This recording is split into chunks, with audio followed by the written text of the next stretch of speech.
We get a little, it gets a little grimy around here sometimes.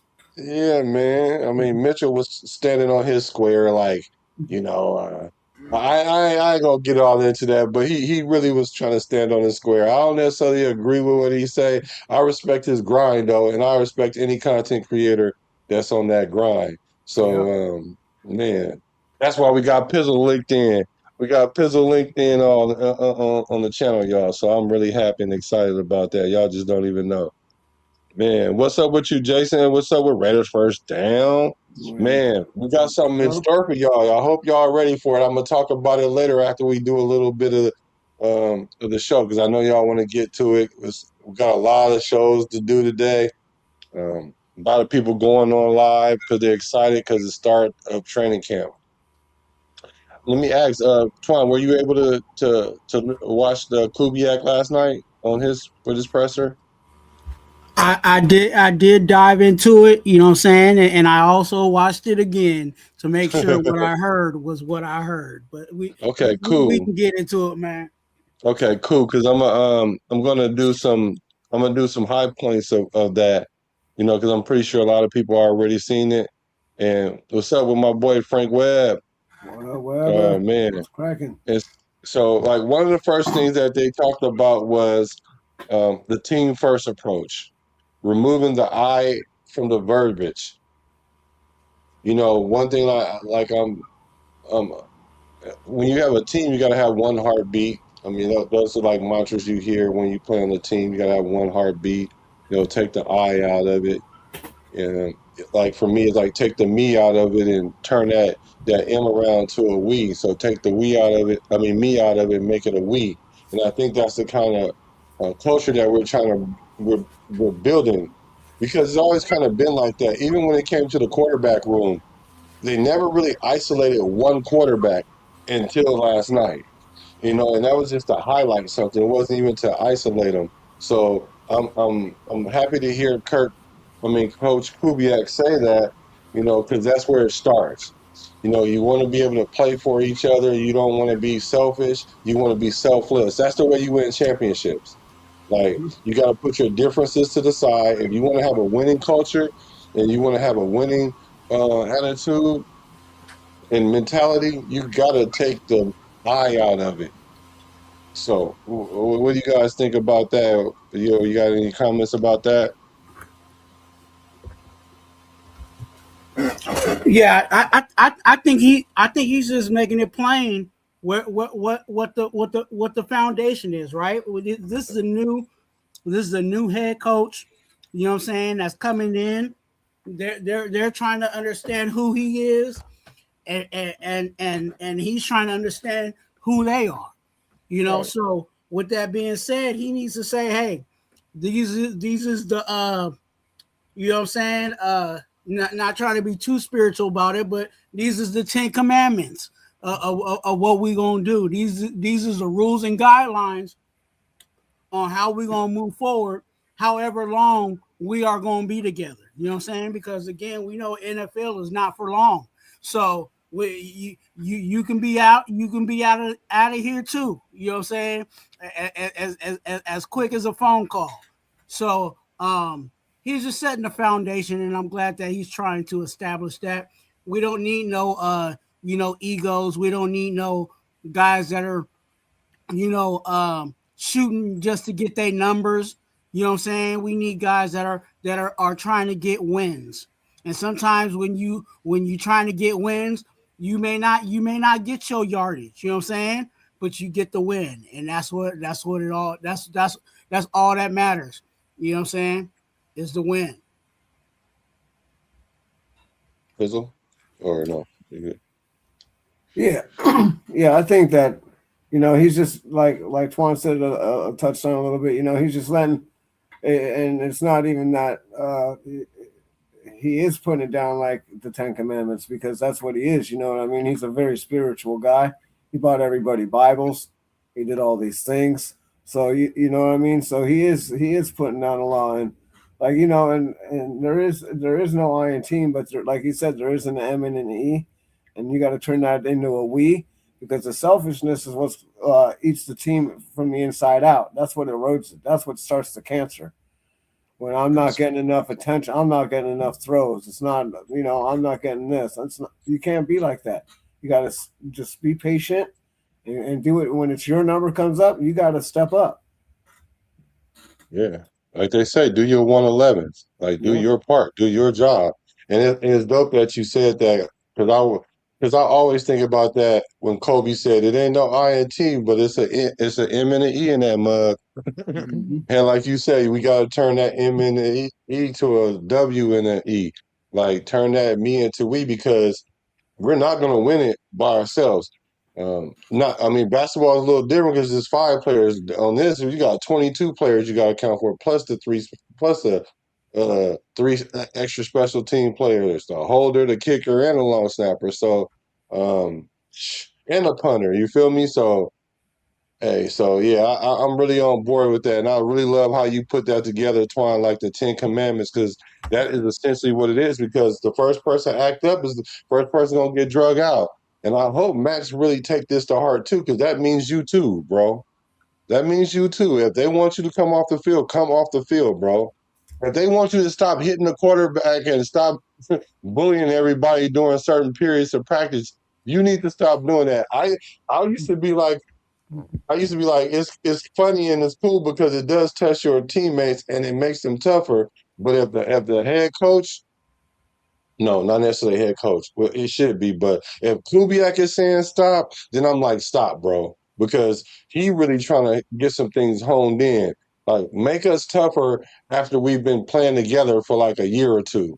You know what I'm saying? Then you might want to enforce that, but don't try to enforce your will. But we'll get into Max later. I just thought about that he needs to really chill on that, because when I heard him talking about that today, I was like, yeah, it might be time for you to chill on that.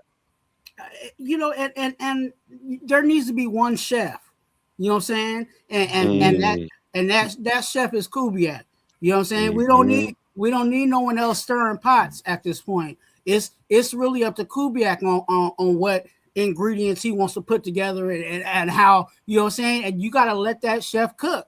And if you come in trying to be a chef while Kubiak's trying to be a chef, that ain't gonna help the situation. And I'm glad you said something about Max Crosby, because I can get a little deeper into that, but I'm gonna let bro live today.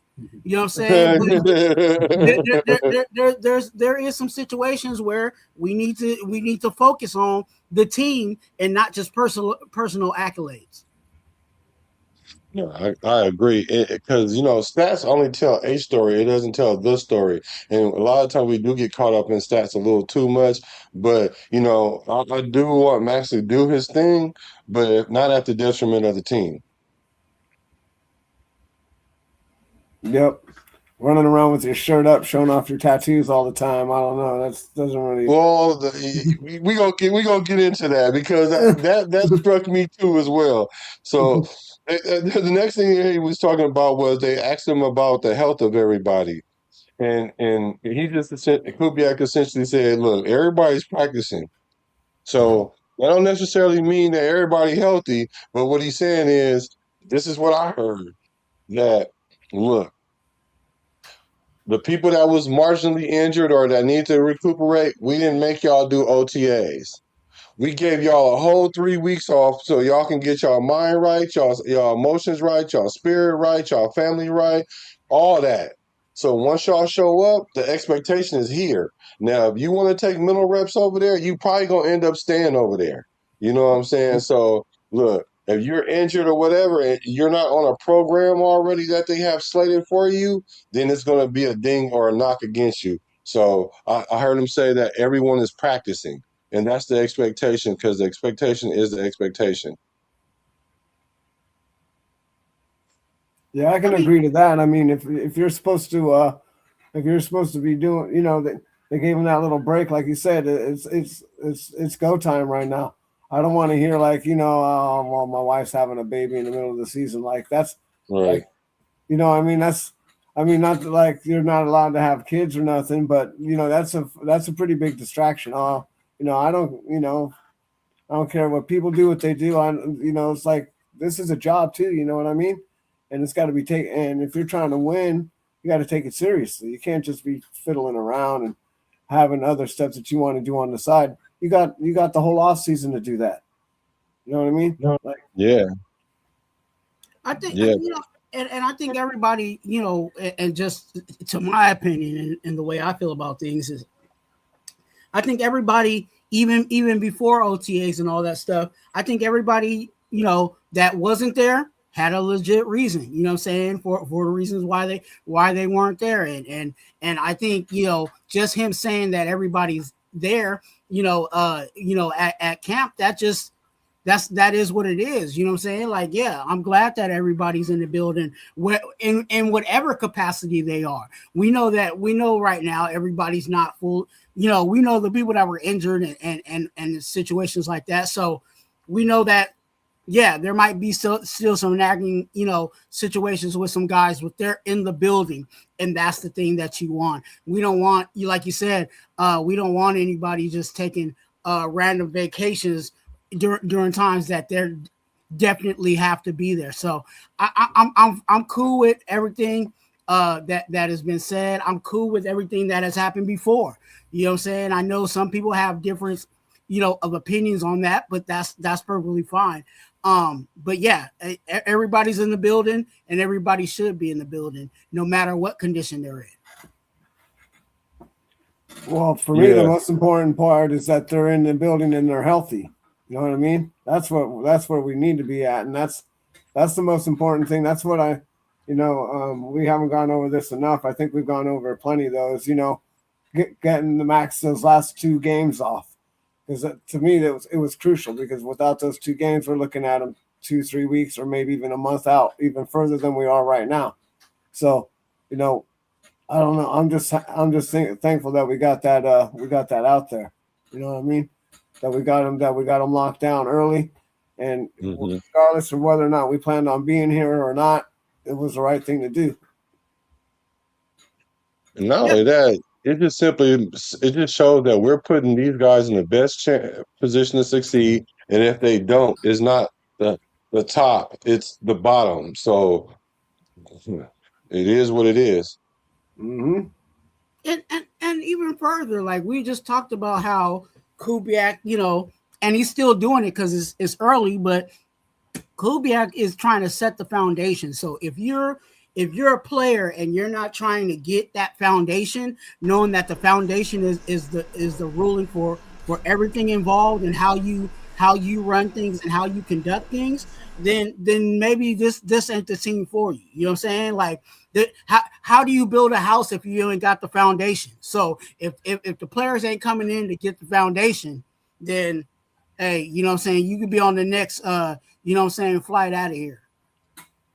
Yeah, I think that's why they brought in that's why character was a big thing as far as who the type of players that they were bringing in. And so if you're going to have high character, then those things are expectations that's not outside the realm of what can be done, because that's the expectation for everybody, including Kubiak and the staff. So that was a beautiful thing about that. What's up with my brother? What's up, man? Can you hear me? Yeah, we can hear you. First down. I remember we used to be at the Coliseum when they get the first downs. They just go 1, 2, 3, first downs. I used to love that. But what's up, brother? I mean, have you heard what we talking about? We just got started, so. I just popped in about 5-10 minutes ago and was seeing what you were doing, and I know we talked a little bit about the Friday stuff that you were talking about, and that's super exciting, man. I'd love to join in on that, be a part of that, and we're gonna get that done. I'm juiced about that. Yeah. So what do you think about so far about Kubiak when he's talking about the health and the expectation coming into the season? Well, first of all, the health is really good. I was just watching the Cincinnati Bengals lost Shamar Stewart for the year. You don't want to see that play. That was Joe Theismann-esque. So, did he is that the guy that blew out his ACL, MCL, the meniscus? He blew out like everything. He's lucky his twig's still attached to his body. That's how bad it was. Oh my Jesus. Yeah. It was bad. I, Wow. I would kind of dive in a little deeper on that. I think sometimes karma plays itself. Wasn't he the same one that was holding out in negotiations and trying to saying play the Bengals for saying sitting out and stuff? Well, saying sometimes when Yeah. you play around, that's what you get. Saying what they say, if you Oh, play around, you get tricks or whatever. Saying and that's that. Yep. Yep. But hey, shout out to Pizzle, man. I get to meet the guy hey, how you instead doing, of in man? the Nice to in meet the you. in the text boxes, man. What's up, brother? How you Yep. doing? How you been? Nice to That's meet Doing you. all good. right. Doing all right. Good, good. Antoine too. I That's can't dope. forget you, Twan. It's all That's good, man. dope. All love, man. Yeah. So, and Jeremiah, so speaking of catastrophic injuries, a lot of people are concerned with Jeremiah McCoy's. I call him J Mac. Um, about his situation. I'm not concerned about his situation because I've kind of understood what the injury actually is. And if you guys haven't, I definitely have a very detailed video on my page about that. And it kind of clears up everything.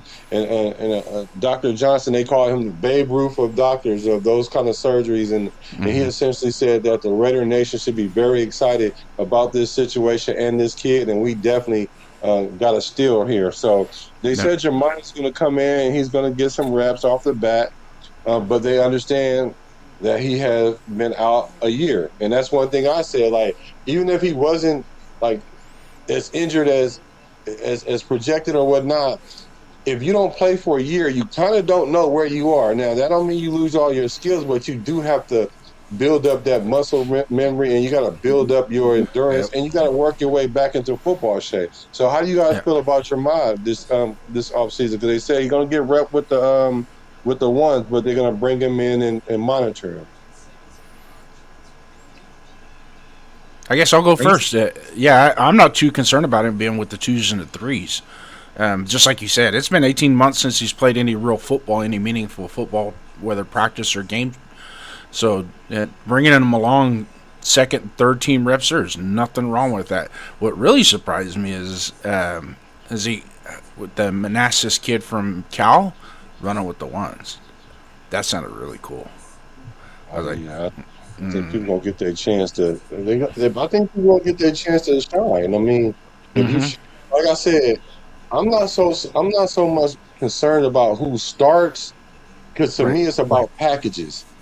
Who thrive in what package? Because in mm-hmm, certain downs and situations, um, Coach Rob gonna rely on certain things. That's why they say whatever it is that you do, when we put you in the game, do that. And do it at right, a high level. So that way when we put you in the game, we know what to expect from you. mm-hmm, We don't expect you to do everything like Keyron Crawford, mental reps. We don't expect him to go in there and be max right now. If you come off the edge like your hair on fire and you causing havoc, don't go in there and try to be the ultimate run stopper. Go in there. I'm not saying don't go stop the run. I'm just saying, but just know when we putting you in, they put you in the game, they want you to come around that edge and bring that fire. They want you mm-hmm. to bring it. Yeah, Yeah, yeah. I think with Jamal McCoy, I've been on since we drafted him that I wasn't concerned about his injury situation. Obviously, we have to trust our not just trust our coaches, but we gotta trust our medical staff.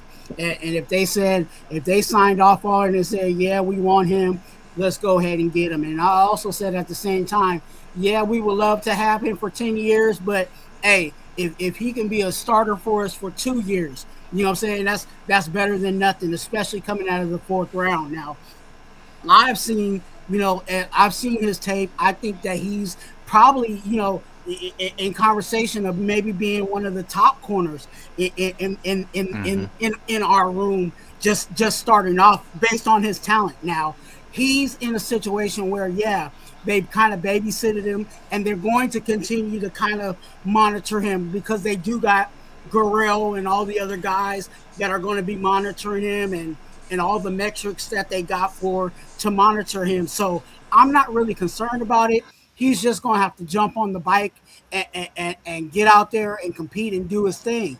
And they're yep, going to just they are saying, go ahead and go. go ahead and Right. go, and we'll be concerned about it later. So I'm not Yeah. concerned about him, whether he's, the right now, the way I'm looking at it, we got an open spot on the opposite side of Stokes. It may be McCoy. We'll see. But at this point, I'm not. I just want him to get out there and test it out, and see where he's at. And who knows, he might be opposite side of Stokes. You know, Yeah, like Yeah, they say, a I little bit could of see it. something is better than a whole lot of nothing. yeah. Right. I think he's got. I think he's definitely got a chance to. Ah, my My bad, only Pizzle. issue, my only issue is is he going to feel comfortable on that injury right away? I think they're been slowly working him into that over this training camp and the OTAs and stuff. But you still got to be able to do that side to side motion, and when you tear that ACL, that's your power, where your drive, right? Because you can't really drive without your push off without your ACL. So Yeah. he's got to be able to trust that, and get used to, because if he overuses it, I think that's why we're, real cautious in the OTAs with him, because you don't want to blow out the other one because he's over, compensating, Compensating. Yeah. No, overcompensating for the other one. So, you uh, know, I think that, and I think like Tuan said, he's definitely got a. If we can get 2, 3, 4 years out of him, that would be even better. But we just got to let this kid come along at his own pace. Let's not rush it because we need him for as long as we can. And I think, like Tuan said, I think he does have a chance to start on the other side and perform real good for us. Yeah. And I agree yeah, with you because I think he has that, and they're using a lot of things that we are not even aware of.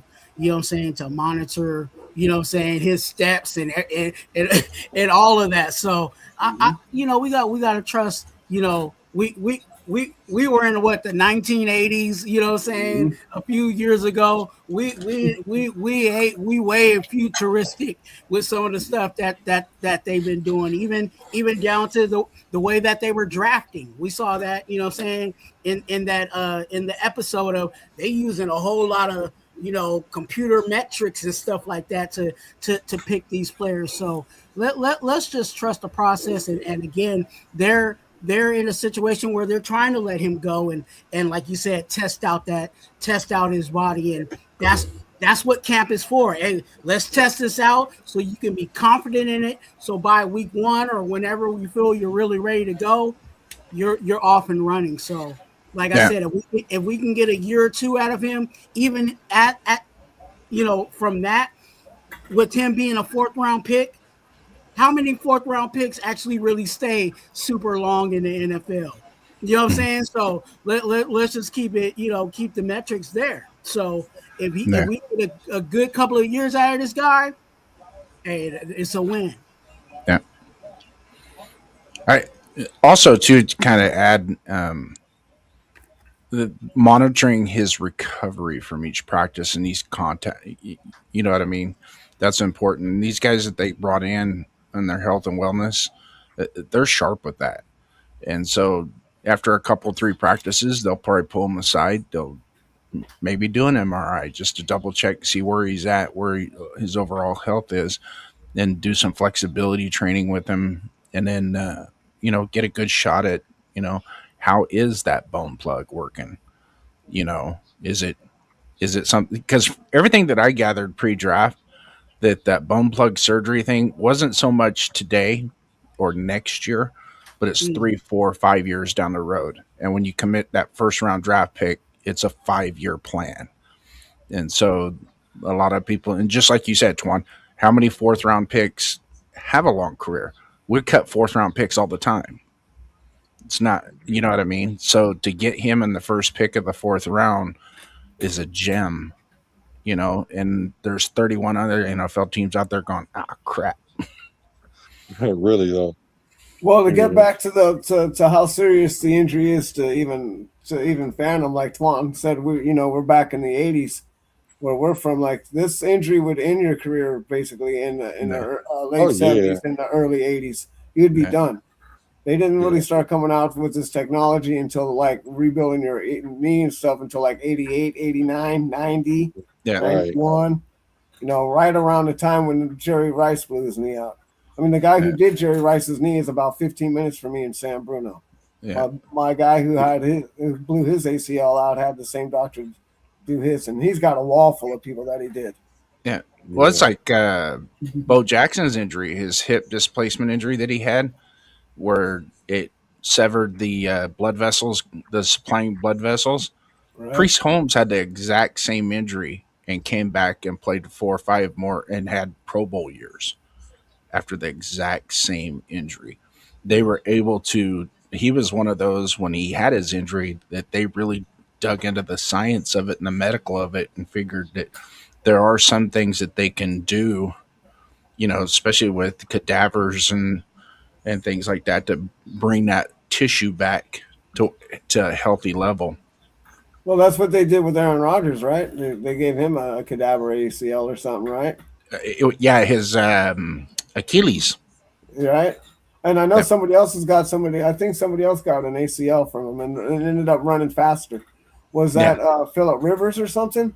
Yeah. I think it was a Charger or something. I can't remember, but one of these guys got a cadaver and ended up being faster after he got it. ACL, which is crazy, right? You I want to talk about that, crazy. I was about to say, talking about crazy.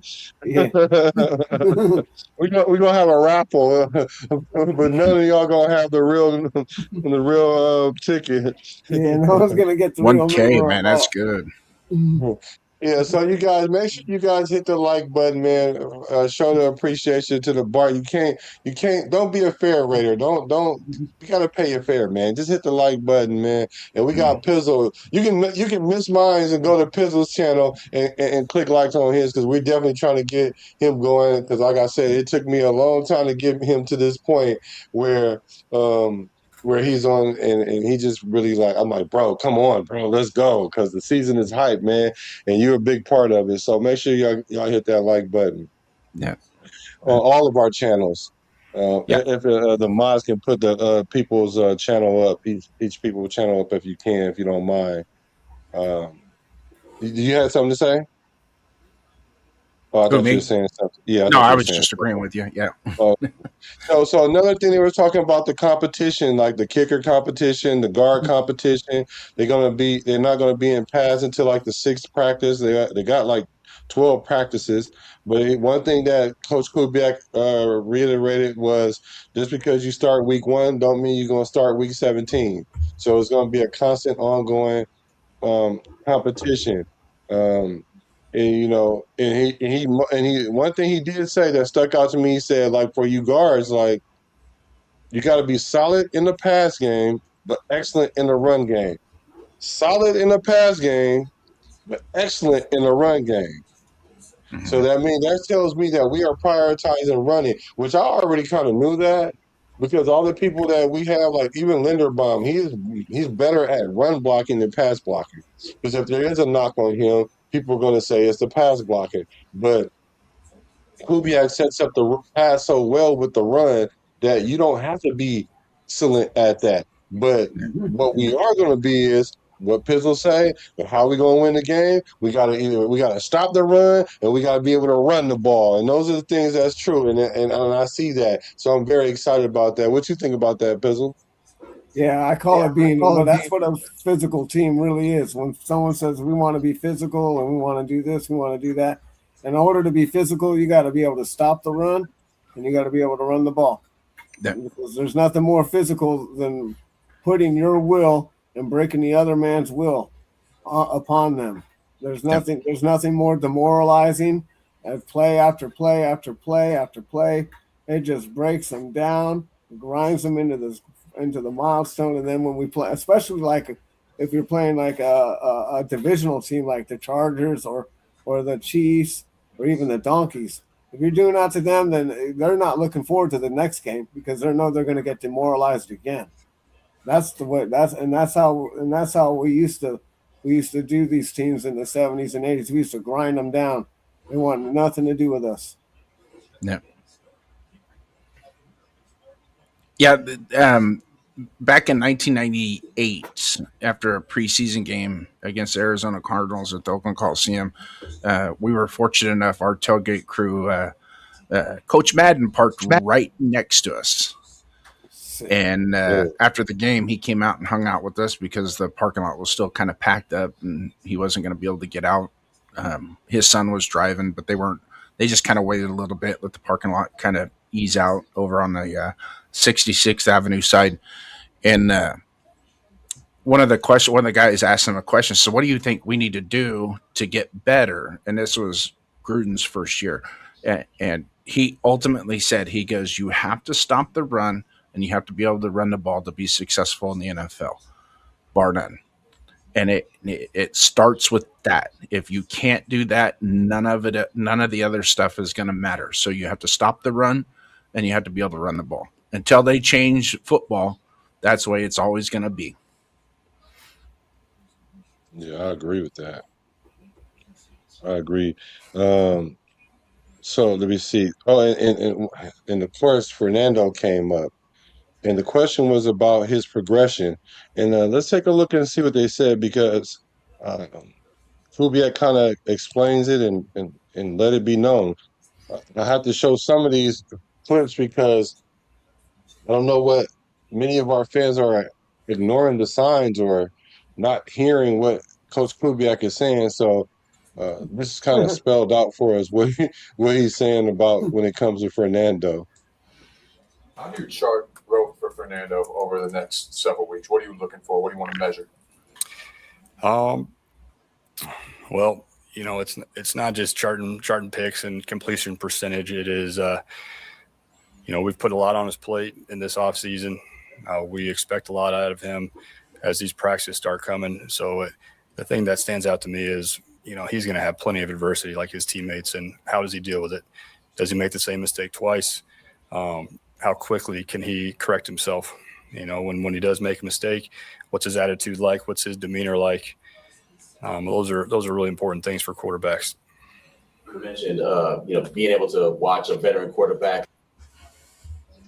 So, oh yeah, well, hold on. Actually, I want to probably play the rest of what they said here. And learn through osmosis. How valuable has Kirk Cousins been so far for Fernando early on? Yeah, I mean, I would say his value as a player on our team is the most important thing. His leadership, his veteran presence, the way that he played in the spring was excellent. So we brought him here to play really good football, and obviously the mentorship that's a byproduct of that. That's the kind of guy that Kirk is. But Kirk knows, and Fernando knows, and Aiden knows, and Jacob knows that they're here to play great football, and that's our job as coaches to get them ready for the other stuff. I've been saying this for so many times that we might not know what's going on. I got a good idea of what's going on because I'm paying attention to all the little things in the coach speak. I know how to filter some of that stuff out and all that. But look, they know what their roles are and they know what they're there to do. And he just essentially said, look, this guy's been phenomenal. He's doing what I expect him to do.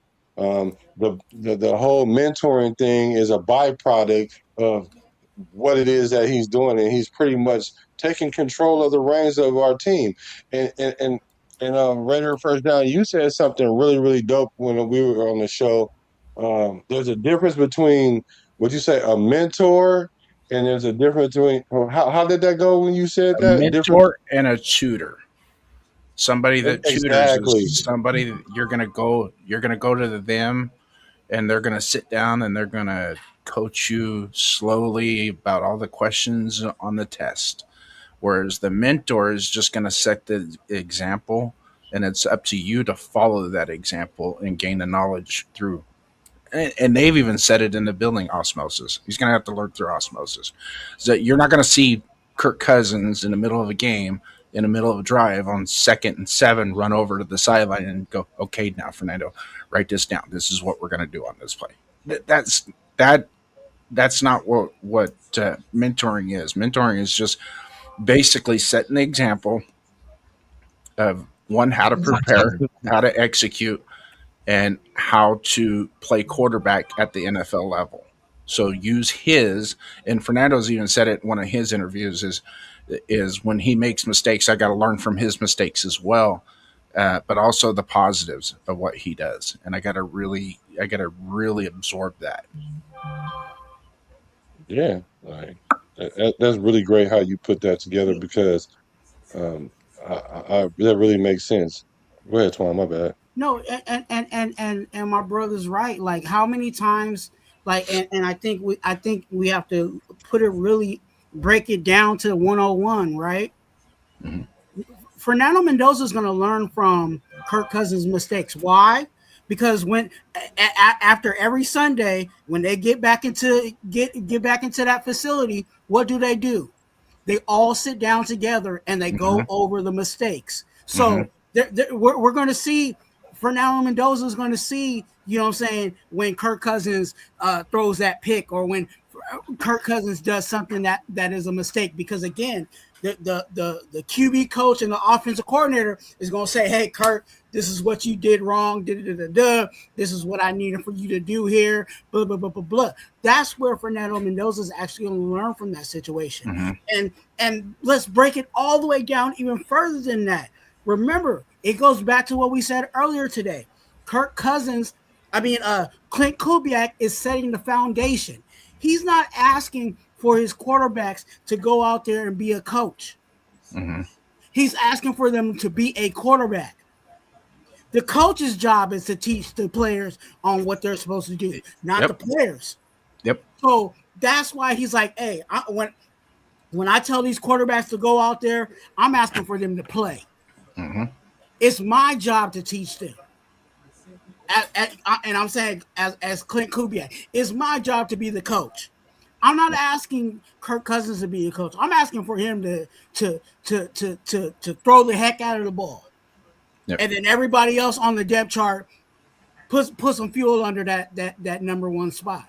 That that's the basics of what is being said, and Now, he's setting the foundation to that. and I'm going to take Twan. I'm going to elevate him on that as well with what you're saying right now. Is a negligent coach or a bad coach would be negligent in interfering with another player who's trying to do the coaching. It's when it's the coach's responsibility. Perfect example. If I as a head coach, this is just an example of hypotheticals, okay? Just learn from it. Is if I'm the head coach and I see my veteran quarterback trying to coach a specific topic to one of my younger quarterbacks, like he's coaching it like he's a coach, and my quarterback coach is not involved, number one, or number two, it's being taught wrong by the veteran quarterback. I would be negligent not getting on my quarterback coach saying, "Hey, why aren't you in the middle of that discussing that?" That shouldn't be Kirk Cousins shouldn't be the one teaching him that. That should be you teaching that. Yeah. Okay, so for me, it goes back like Twan said. Let's rewind a little earlier, right? He says Kubiak says, I love to be a teacher, right? I love to coach, and I love having relationships with my players, right? Mm-hmm. And then like Raider First Down said, Antoine said, we can go back to that, right? That's what he wants to do, right? He expects Fernando Mendoza to be watching Kirk Cousins and to be shadowing him Mm-hmm. and following his examples, not necessarily like being sat down like you were saying and being taught a certain thing. He just wants him to learn mannerisms and how to prepare for what's going to happen for next week and the things that he does. And so so that's where we're at with that's what I think he expects out of the quarterback room. And he expects him to, be watching him and then also be telling him, hey, I think you're doing this wrong, or maybe do this, maybe this way, or maybe in this situation I would do this, Yeah. or and stuff like that. And critique him a little bit and let him, Yep. and let him and just give him positive criticisms. I'd Yep. say.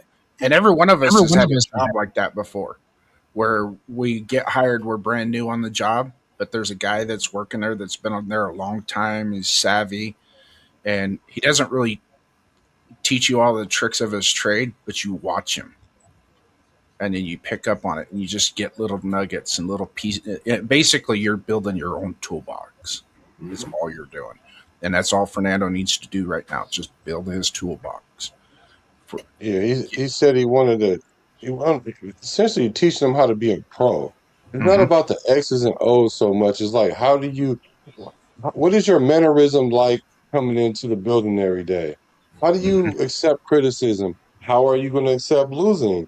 How do you bounce back after losing a couple games? That's why if the Raider Nation start spazzing out because we lose 2 games in a row, like that's going to be the perfect time to show Mendoza how to approach that because you have a quarterback like Kirk Cousins. No, I got to come Mhm. in with the same attitude. Maybe I need to pay a little bit more attention to detail. Maybe I need to lock in more. And Mendoza's going to see that. Even Mendoza has even said it's not so much what he tells me and what I ask him, it's what I'm paying attention to as other people are talking to him. Yep. Like a person who's a person like that's watching someone else and shadowing them, you don't have to ask them a million questions. A lot of times you can just watch and then maybe ask some questions about a little nuance or something you don't Okay. understand, and then maybe they'll give you the nuance and say, "Hey, also if you put a little bit of this with it, then it'll work better in your favor." Or if Mhm. you've been paying attention and then you're trying to verify what you're seeing, and then you ask the person, they might tell you, yes, this is what it is, or no, it's not. But it's more so about how to be a pro. That's what I'm seeing. Right. Mhm. And why did we, and here I go because I'm still on side eye emoji with Mendoza, but why did we draft Mendoza? Because he was accurate. So it's not like Kirk Cousins is going to teach, what I'm saying, Mendoza on how to be accurate as a quarterback. Exactly. And even further than that, it goes back to who Kirk Cousins is. We know Kirk Cousins is a nice guy. If Fernando Mendoza goes to Kirk Cousins and says, "Hey, tell me what you think about X, Y, and Z?" Yeah, he's gonna give him some game. You know what I'm saying? Yeah, he's gonna teach him. You know what I'm saying? Whatever he asks him, but it still goes down to the responsibility of Fernando Mendoza to ask Kirk Cousins those questions. It's not Kirk Cousins' responsibility to teach him what Right. needs to be done. It's hey, I'm Fernando Mendoza. Hey, can you teach me this? Okay, this is what it is. So right, take your notes, and if you got some questions, go ahead and ask them. But it's your responsibility to ask Yep. those questions. Yep. I learned that with my dad. Like my dad teaching me a lot of stuff. And then, you get to a certain point, you might think you know a little something or whatever. And one thing that stuck with me, like he said, I taught you everything you know, not everything I know. Mhm.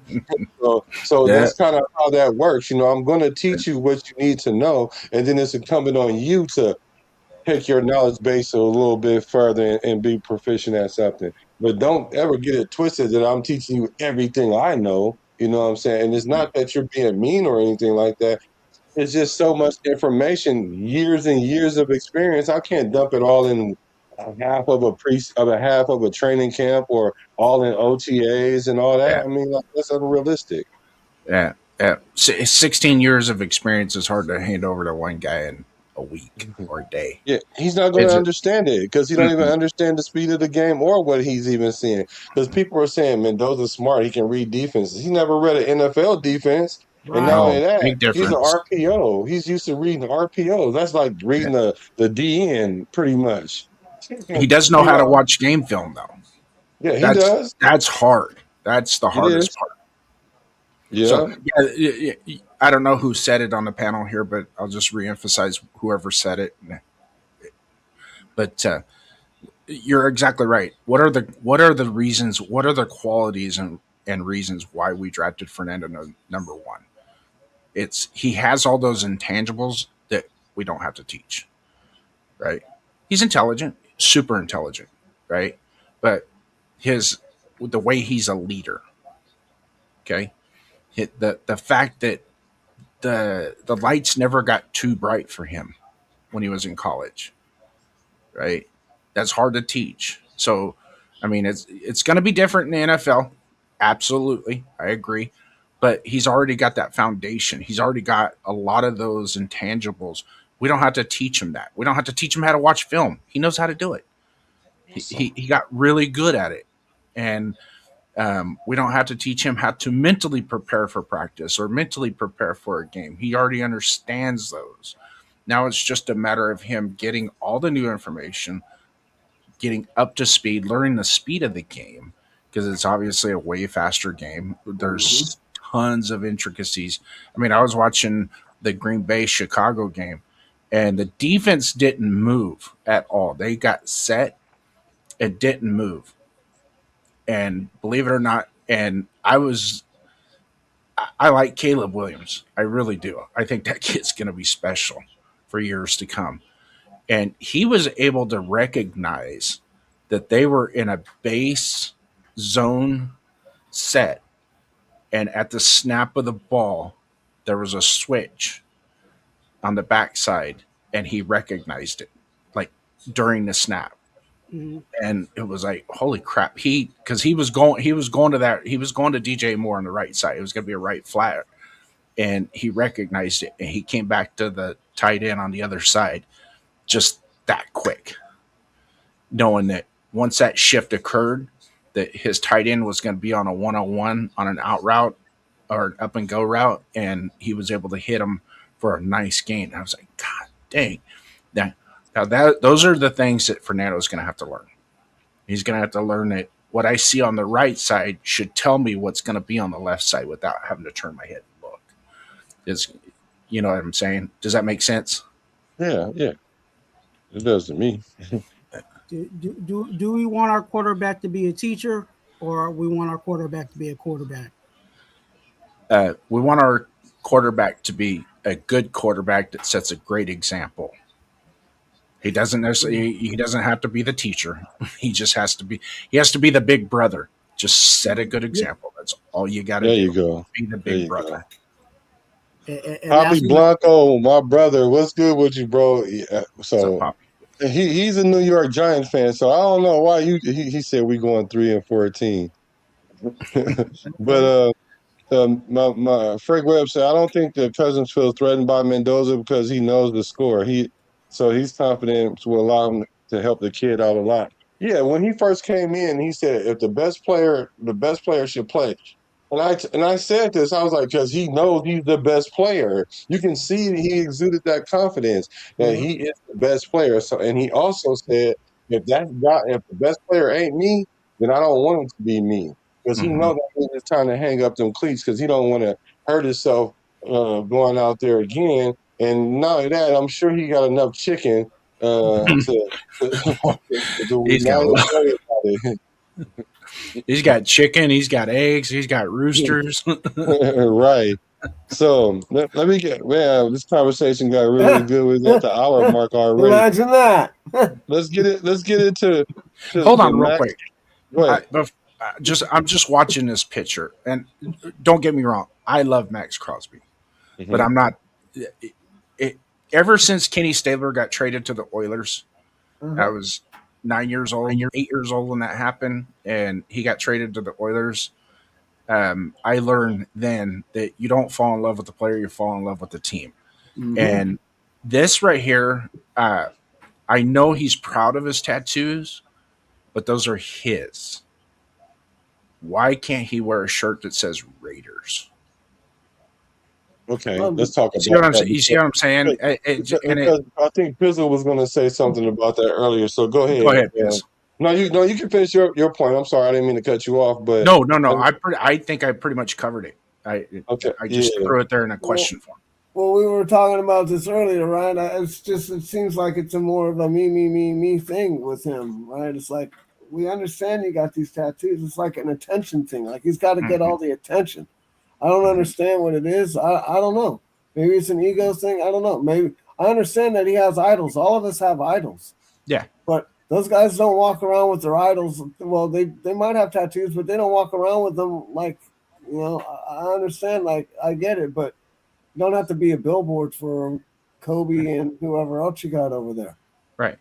And But and that also, you do that on your at your house on your time. Right now, yep. you're at the Raiders billboard. You know, you come into the press conference like, I don't know. This is kind of like, I don't know. This kind of weird behavior for me. Like, where's your attire? You wouldn't go into Taco Bell looking like that. I'll say it like this for those that want to dive into it deeper.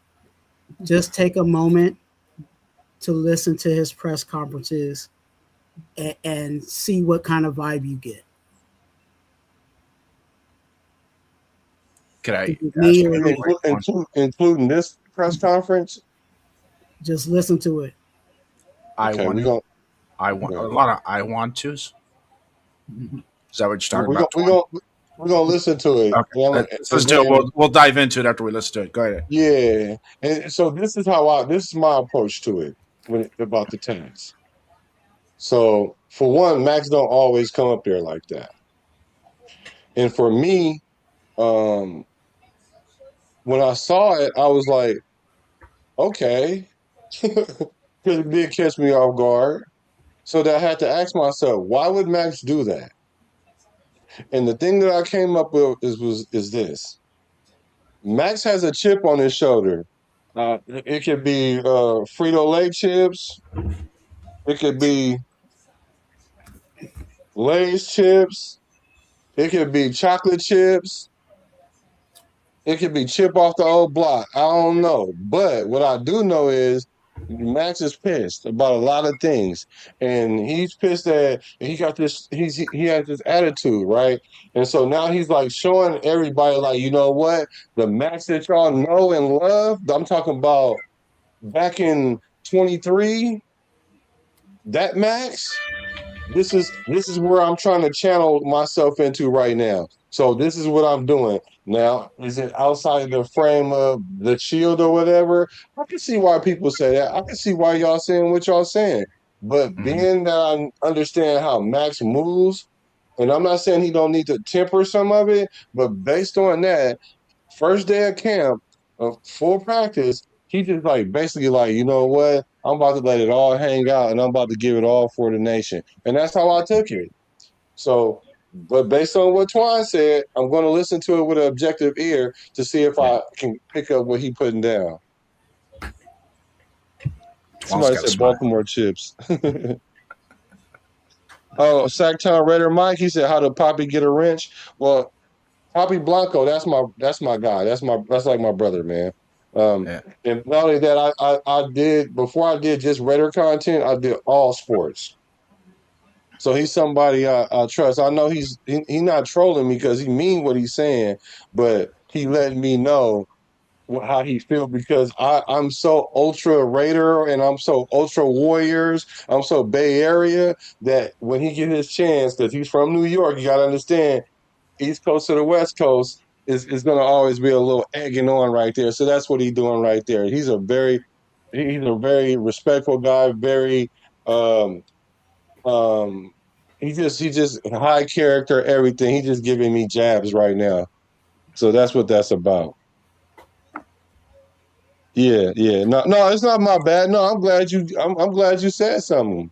I'm glad you said something because you know how we do it over here, One Nation for sure. Yeah. Let's see what Black Boy Max is talking about.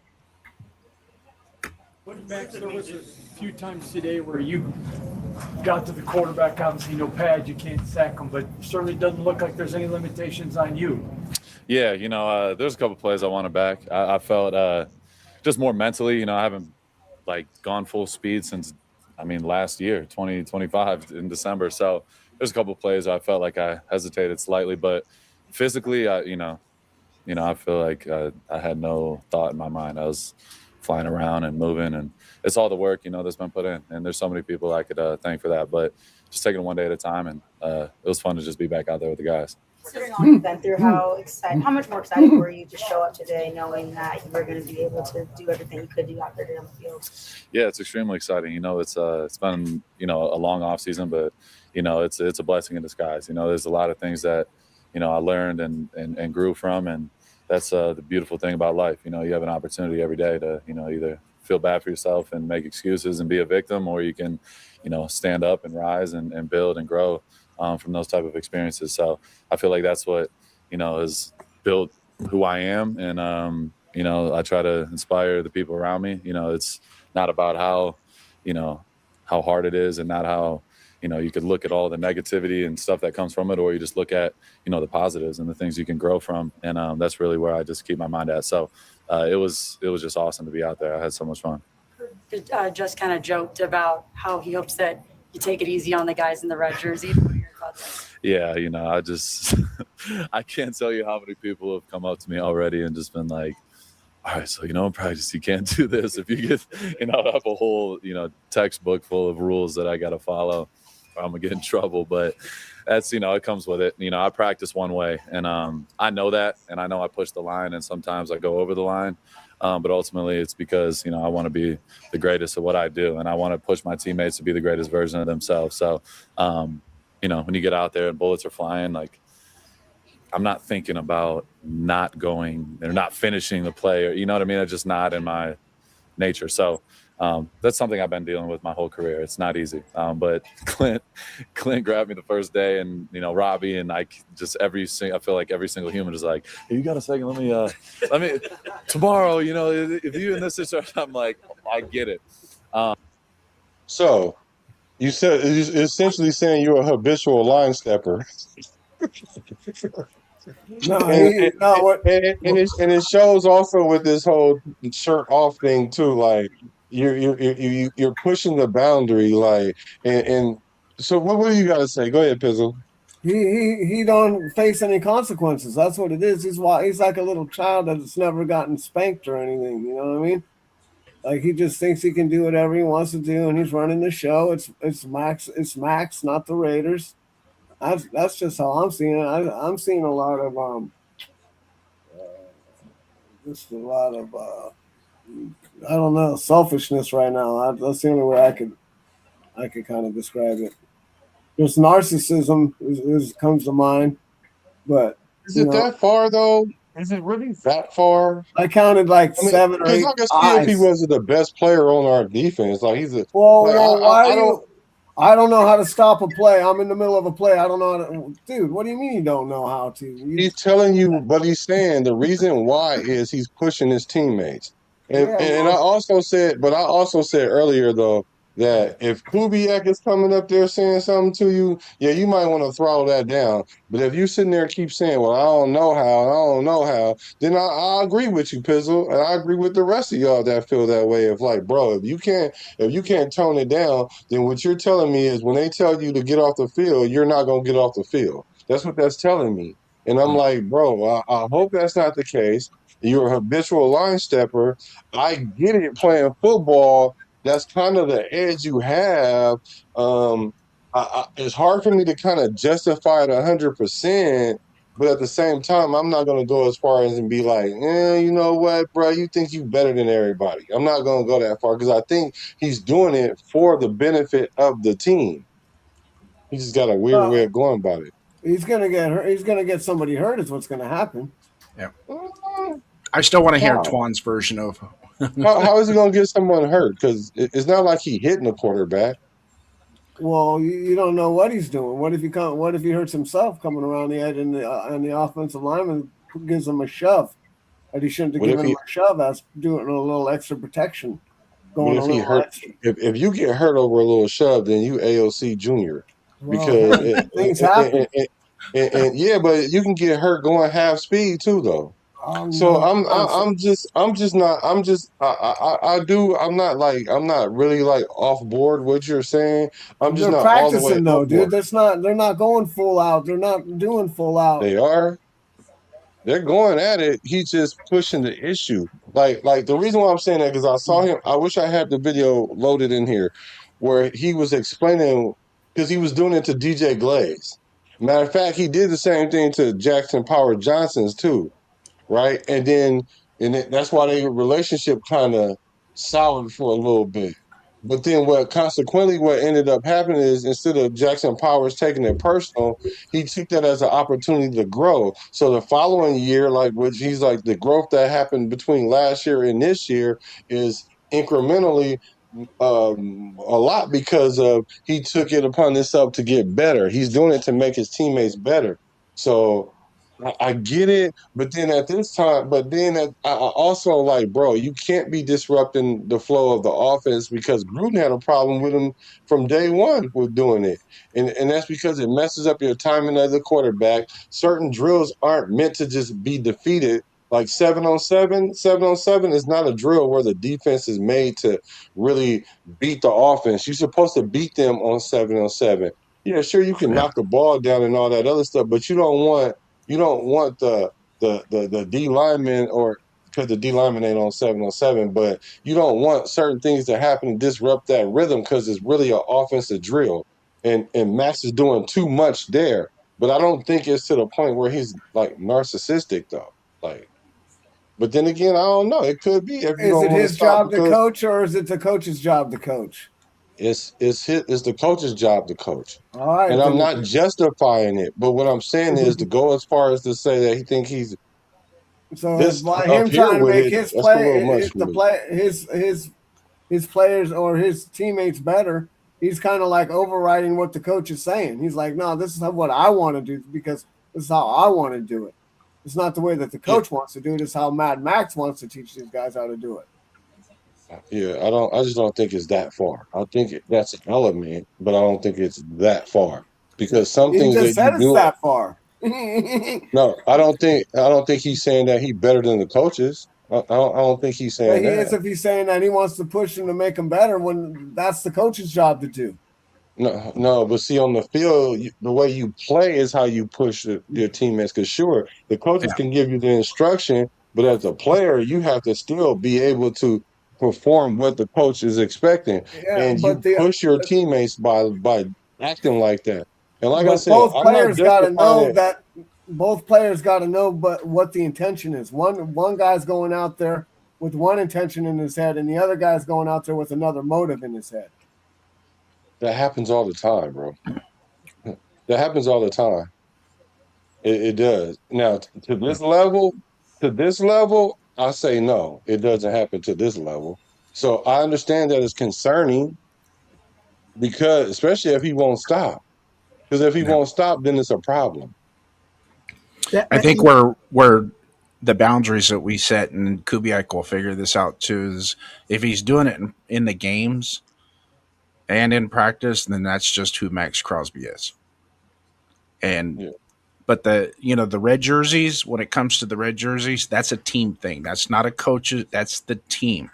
So if you're pushing it to the point where you're in putting a quarterback in jeopardy of getting injured just because you want to practice at a certain rate or you want to get to the quarterback at a certain level to try and prove something at that point, you can only hurt the team by injuring the quarterback. So he's got to know that he knows the boundaries. He does. And to be honest with you, the first day of pads, he's going to amp it up and he's going to piss off the offensive coordinator and he's going to piss off Kubiak. And then after the dust settles, after a couple of practices of that, he'll tone it down. He'll know what the purpose is, but he also is just trying to set the tone for what practice should be.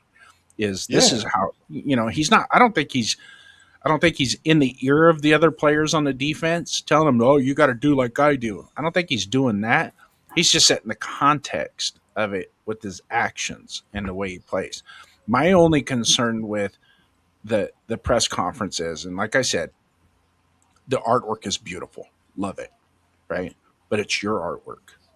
It's not the team's. And when you go up to the podium like that, there's a bunch of shields behind you, and there's a bunch of sponsors that sponsor our team. I would wear regalia that reflect that, such as I know the equipment guys have a nice shirt he could throw on to go up there. Now after a game, he's taking his pads off and he's taking his uniform off and he's got tape on his hands and stuff like that right after a game. That's that's on the press because the press is trying to get their story as fast as they can and not giving a player the chance to unwind and cool down a little bit. They're trying to basically touch the motor while it's still hot is what they're trying to do. But in this situation right here where he's come off the practice field, he's already probably talked about 20 or 30 different people, and the press conference is 20 minutes after the practice. I don't that part I don't know how far away, but either way, bro, he can throw a shirt on. Like if he got the sleeve on, he can throw the shirt on. But Yeah. this is like training camp, so I'm not really. I think we're well. I just think that it's not that serious. It's training camp, right? But I get it. He could have put a shirt on or whatever. He could have.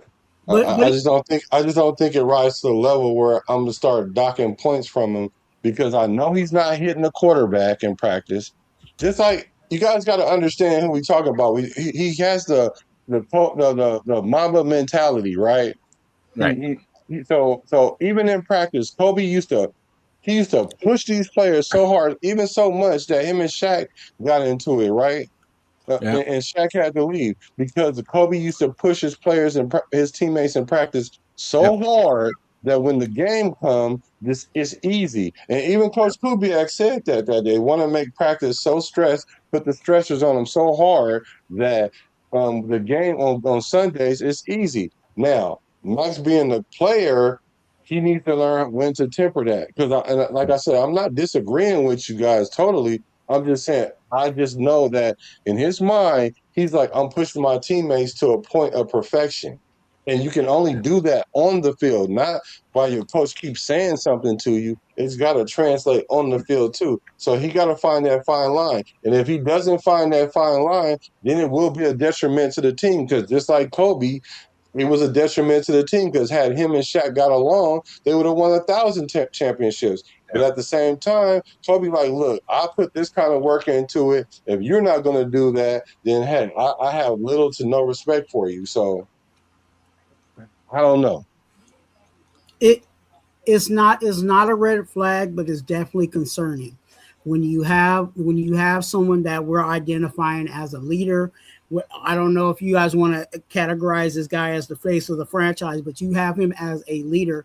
And if the leader is, like you said, Black, a habitual line stepper, what do you think's going to follow? You know what I'm saying? The head follow. You know what I'm saying? Everybody follows the head. So what so say that? Yeah, we see Max Crosby being a habitual line stepper, and then all of a sudden now we're seeing other guys habitual line stepping. You know what I'm saying? And then now the way you practice is the way that you play on the field, right? So now we're getting penalties and it trickles down to that. So it can't. I'm not saying that it's there right now, but it's definitely a cause of concern, especially if we're identifying him as a leader. Because again, if he's trying to set the tone, who is he setting the tone for? And He's setting the tone for everybody. When do again, like you exactly. So if he's setting the tone for everybody, then eventually what's going to happen when JPJ is crossing the line? What happens when, you know what I'm saying? He gets checked by Max. This is what I don't want. Is I don't want this to be an example and have JPJ go up to the podium with no shirt on, showing his that's not going to happen. Oh wow, that would be crazy as heck. No, that's not going to happen. Like Max is not a person who gets a gang of penalties for one, right? He knows. Like somebody said, like I think I don't remember who said, but Max knows where that line is because that's why he's a habitual line stepper because he knows where that line is. It's not that he's running through the line because he don't know where it is.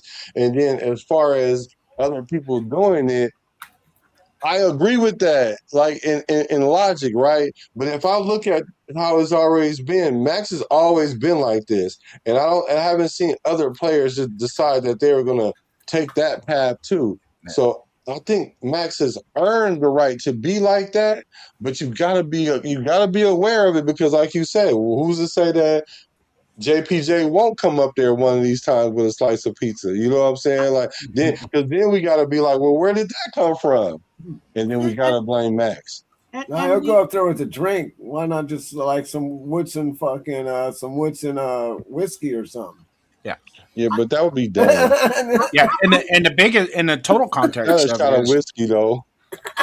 in total though, what we're all discussing, none of it's wrong, but he should know right now, this year, right now, this moment is we're starting something new, and there's a lot of new faces and not in this new place.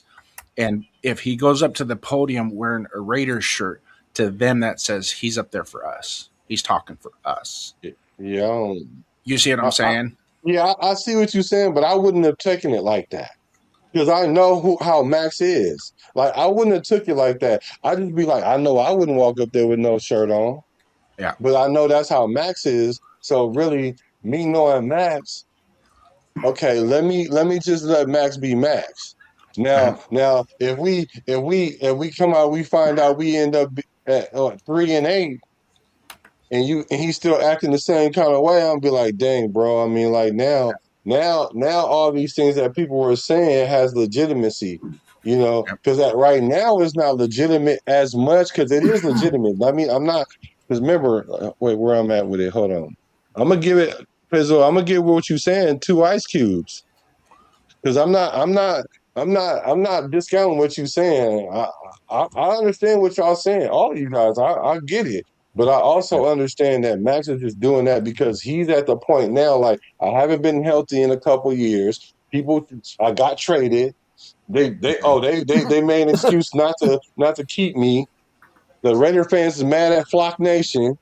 You know what? It's me against the world. So you know what? I'm coming out here tatted up, and I think he only gonna do it this one time. I hope it's not a reoccurring theme. Because if it's a reoccurring theme, then I'm gonna be like, yeah. The tattoo thing is not the issue. That to me is not the issue. It's just right now we're set in the context of a team building a team, and it's like you should probably go. I would expect this week 1. That would be when we like. I'm putting the work in. This is me. But like right now, because they literally probably just had a post practice speech from Kubiak about the team, doing everything as a team, working together as a team. We're going to study as a team. We're going to prepare as a team. And so, just out of retrospect of what was just said, just throw that shirt on that says Raiders on it. So when you go up to the podium, that's who you're representing. yeah, if that's the issue with us, then I feel sorry for us because there's no more team player on our team than Max. Max is there's no better team player on our team than Max. I'm sorry, like at this point in where we at right now, there is no greater team player than Max on this team. Like Max does it all from the beginning to the end. He starts every drill first. So if y'all want to overlook not y'all, but if the players overlook all that and then get pissed over him not wearing a shirt, then I'm concerned about our team, not Max. I'm not worried about the shirt. I'm just talking about the play on the field in regards to practicing. If he's in a situation where he's identified as a leader, that's why I said it's not a red flag for me, but it's definitely a cause for concern because I also believe that sometimes if you give somebody an inch, they'll run a mile. And not necessarily with Max, because again, he may know where know where to stop. But again, he's a leader and he has a bunch of young people on this team. So with that being said, what are we teaching? You know what I'm saying? What example is being set on the field from our leader? You know what I'm saying? For these guys that are coming in. So you police yourself, but at the same time, if you see your boss wilding out, what do you you wild out? You know what I'm saying? You ain't the boss. No, but you start thinking you are. Well, that's your fault, not his. Yeah, well, he's thinking he's the boss right now. He's wilding out.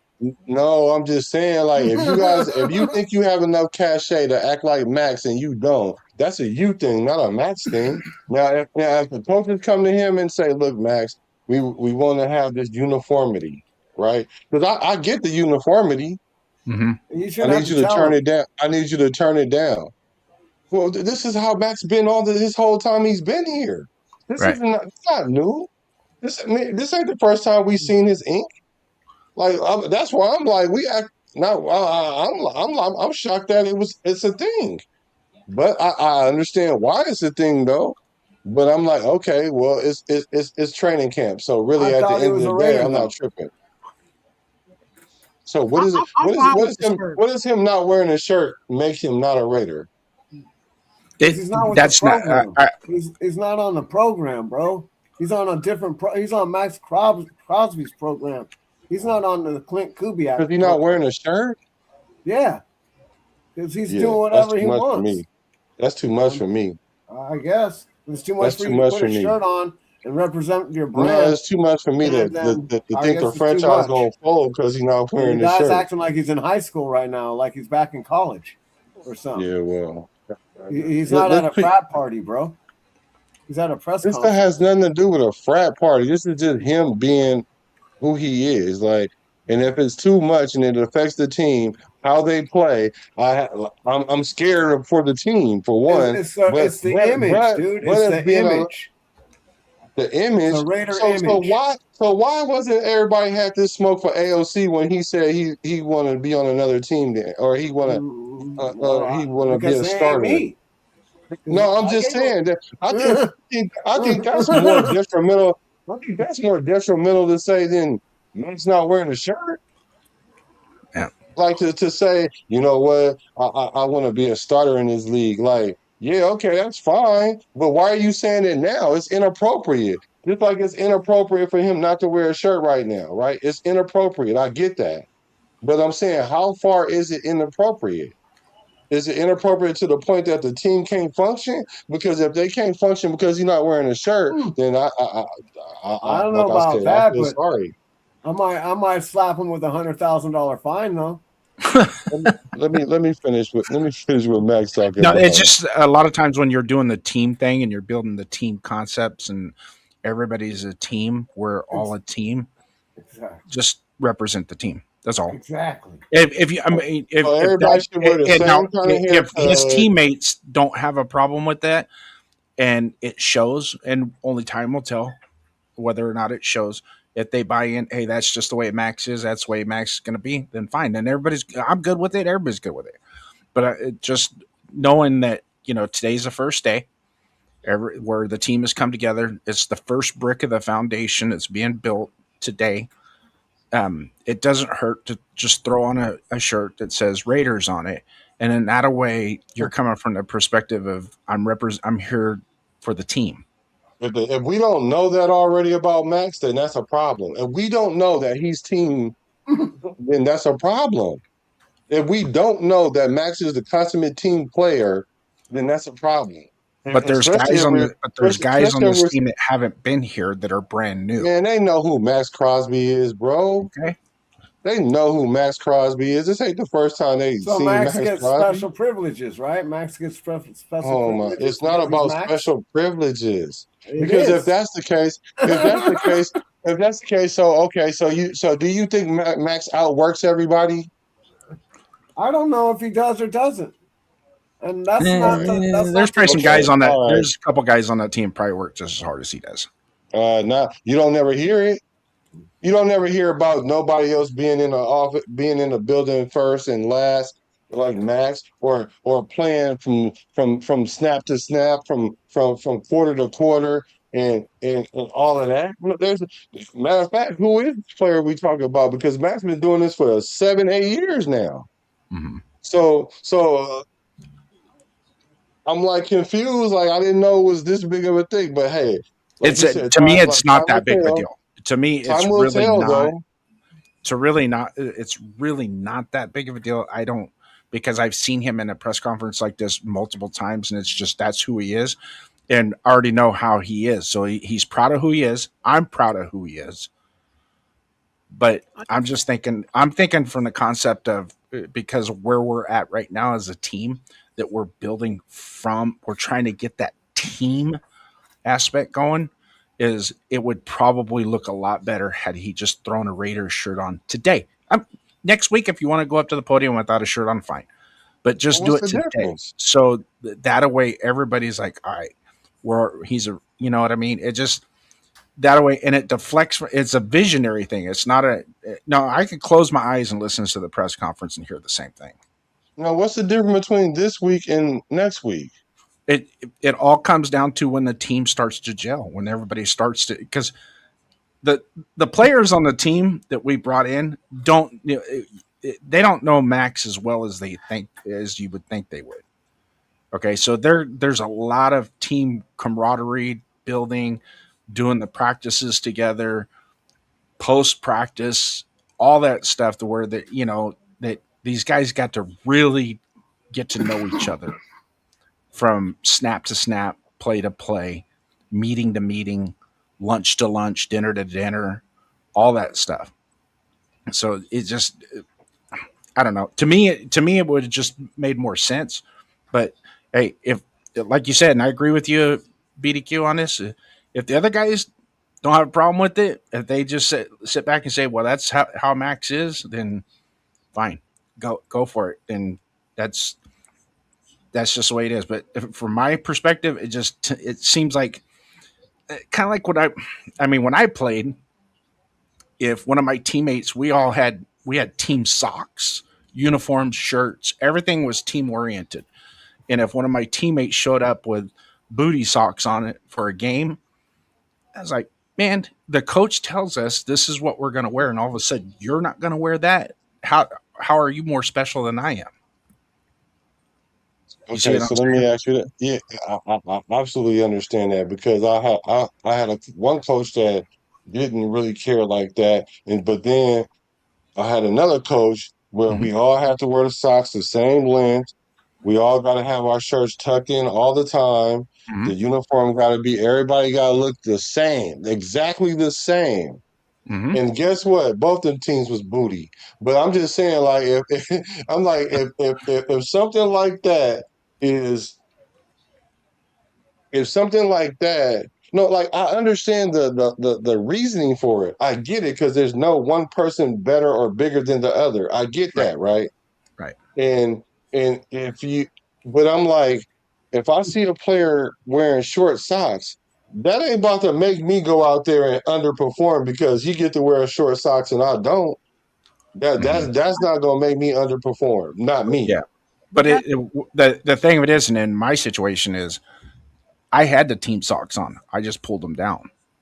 And the Right. coach comes over and yells at me and says, pull your damn socks up. And I'm like, okay, but your baby boy over there that's playing outside linebacker on the other side's got booty socks on in a game. And there's nothing. In other words, the playing field is going to be level, right? And it should be. So if everybody goes by the same rules, then there's no Okay. questions about it. Now, I'm not saying this is a rule. Yeah, but let's assume that it is a rule, though. Let's say if it's a rule and he's defying the rule, then yeah, that's doing way too much. If Kubiak comes out and says, because Coach Robbie even said that he got in trouble with Coach Tom Coughlin, because he was like, we tell the players they got to wear long socks and you get to wear short socks. And so he said from then on he wore long socks. So now, so Max, you can't be bigger than the program if that is the case, right? So, and then if that is the case, I would agree with you guys 95%. I would agree with you guys 95%. If he's just doing that just because he's being I'll defiant, take 95%. and being a petulant child, like Pistol said, then yeah, Max is out of pocket for this, no matter if it affects the team or not. He's not bigger than what they said. If Kubiak saying stop knocking the ball down, and Coach Robbie saying it, because he literally said both their names, then Max, then you are doing too much. And then I'm going to have to, if I have to pick a side, I got to pick the side what you guys are saying. If that is the case. there is a dress code, and only the team knows what that dress code is for how they behave and how they're supposed to present themselves. But my bigger concern is not necessarily, you know what I'm saying, what we're seeing on the screen. Is what's on the field. You know what I'm saying? Like it was brought up, him knocking down balls when the coach is trying to simulate something, because again, you remember there's only a certain amount of time that they're allowed to be on the, on the field. So there might be something that they might be trying to do a 2-minute drill and trying to simulate something. And here goes Max Crosby saying, I'm above, what Kubiak's trying to cook. And that's why it goes back to what I was saying earlier, where we got to allow Kubiak to be the only chef. And whatever the chef says, that should be the law, and that should be it. There shouldn't be no crossing the line and all of that stuff. Because again, if your leader's crossing the line, then what do you think the little scrub, the 53rd man on the roster is going to allow, act like he can do? If we're gonna be like that, and I agree with you. Well, if Max is at the building early, then y'all need to be at the building early. Then if that's how we go. If you're gonna follow what Max does, and if the negative thing is gonna make you deter, then I mean the positive thing should make you buy in and lock in. So if he comes with the shirt and he's showing up early and he's doing all these things, well, everybody should have that expectation too. Am I wrong in saying that? You're absolutely right, and then that just goes back to the Josh McDaniels, and you guys have probably seen the video when he jumped down Malcolm Kuntz's shit for blocking a pass in practice, correct? You guys saw that video? Yeah. Hey, man. Okay. So that right there probably comes from this situation right here. Max goes in, if he's rushing a passer and he's being so disruptive to ruin the ebb and flow of what the offense is trying to do, then he gets chewed out. He gets chewed out by the coaches, or told stop doing that. And now somebody else turns around and does it. You gotta, once that line is drawn in the sand, the baseline is set. Now everybody else has to fall in line as well with that. Yeah. And it's also interesting. Think about this. We're going back to the presser. How many people went up to Max Crosby before they went out there on the field today? Why and why did they go to Max Crosby? What do you mean before? Because he's the face of the franchise. Yeah. So there was a reason why they before practice started, yesterday or before, they went out there. Hey, Max Crosby, let me talk to you about, not crossing the line today. Like, they're talking to him because they know, like, hey, in order for us to get everybody on board, we need to make sure that the top is right. Right. Top down, right, Black? Top down? Yep, you're right. Top down. Top down? Top down. Let's finish with backs. But one last thing. I know that you guys remember when Toby was in the game and he was going like this, and everybody thought he was telling the other team, chill out or whatever. Really, what happened there was Phil Jackson was telling Kobe to stop doing something. And Kobe was like, nah, bump that. I'm about to take over right now because we need it. And then he took over and it worked out. And he was really telling the bench, calm down. Y'all calm down. I got this. Now, I remember that one, yeah. It's a fine line between being a person who listens to everything the coach says versus bump that. I'm trying to take this to another level. And I'm not saying that is right. I'm just saying that's his mentality. Now, what would determine if it's the right thing or not is if we win games. Because if we don't win games, then they can easily look back into this situation and be like, see, this is where it started again this year, right here. Max showed up first day out of camp. This fool showed up with no shirt on. Like, who the hell does that? And then at that point, I'll have to eat crow, but make mine with hot sauce and and a little make it ketchup. flavorful. Yeah. and mind you, this is day one. So what's going to happen? You know what I'm saying? Week 17. You know what I'm saying? Like and that's why, again, for me, it's a concern. It's not necessarily like, oh, all hell is breaking loose, but it can trickle down. What happens when, because again, winning is the best deodorant, but losing is the worst dumpster juice in the world. So what happens if we on a losing streak? You know what I'm saying? What happens to the mentality of these players? Let me pose this question. Let's say after today, Kubiak did approach him. We don't know, right? But let's say Kubiak did approach him and say, "Hey, Max, I need you to wear a shirt next time you go up to the podium." I think he would. And then he sits and does the old shotgun effect. Is he doesn't single out Max? He just sends out a blanket email to everybody. From now on, any player that goes up to the podium for a press conference must have a shirt on with the Raiders insignia going forward from here on out. Boom, done. Right. So now we have a baseline, and then Max doesn't. Then what? Then what? No, so that's why I would be mad at Kubiak if he does that. I think he should just go to Max directly and say, Max, we love you. We love the intensity, but you're a leader on this team and it can send the wrong message. Can you please put on a shirt? And then Max say to them, then I'm going to be like, damn, Max, I make this dope intro based on you, and now we're going to get rid of you because we keep saying, well, I keep saying first person act up, first person get drug out. Anybody can get it. Max, you can get it too. So I'm like, oh, come on, bro. Yeah.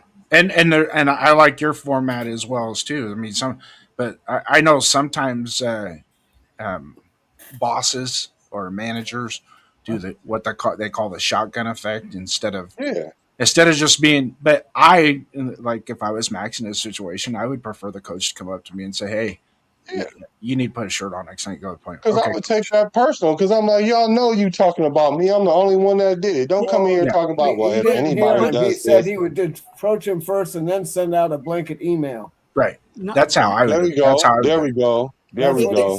It still will put the highlight on Max Crosby, because again, when that email comes out and that email comes to me, I'm already knowing that was for Max Crosby. But along with that, he has, as a head coach or whoever that puts that out, he's going to have to put that in communications for everybody, because if he wants to kill it, he has to let everybody know, hey, this is what's going on. He can't just say, oh, Max Crosby, no, make sure you wear a shirt, and then next week, you know what I'm saying, the next person comes out there and he ain't got his shirt.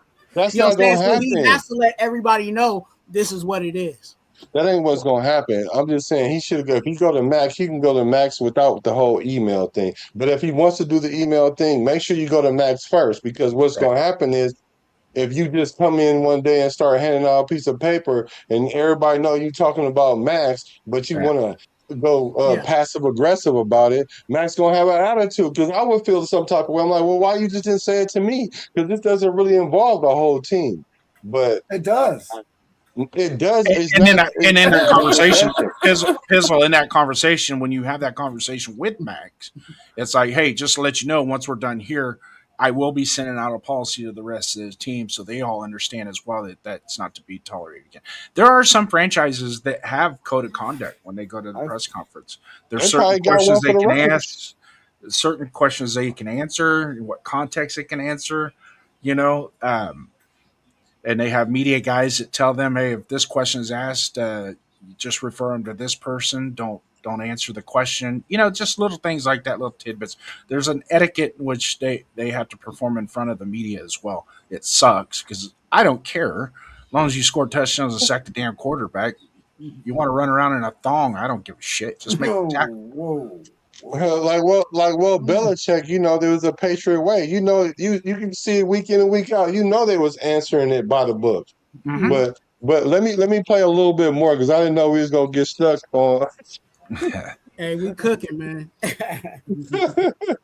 But yeah, it's been with every coach. That's something that's literally all the way back to college days with Coach Creighton. Max is not helping. Had to kick me out of practice all the time, but it's growth. He's good night, God bless. Getting better and trying to be the best version of yourself. That's all I can do. Early in the process, what have you thought about all the new additions on the defensive side of the ball? It's running with It's been great. Obviously it's, we're not in pads yet. So I think you figure out, your identity, especially once the pads come on and you see people's physicality and the type of competitors they are.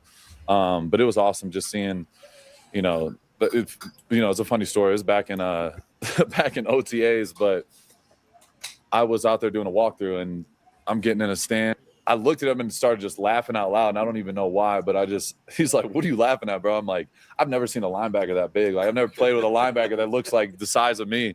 And he's like, "No, bro, it's gonna be different." You know what I mean? So it's just cool. There's so many new faces and a lot of really talented guys on all three levels. And for me, it's the best. We want the best guys out there. The guys are gonna, jump on the grenade and be in the foxhole with you. And we're that's what training camp's for. You figure out who those guys are, and then through the season, you see how everyone progresses. So it's exciting.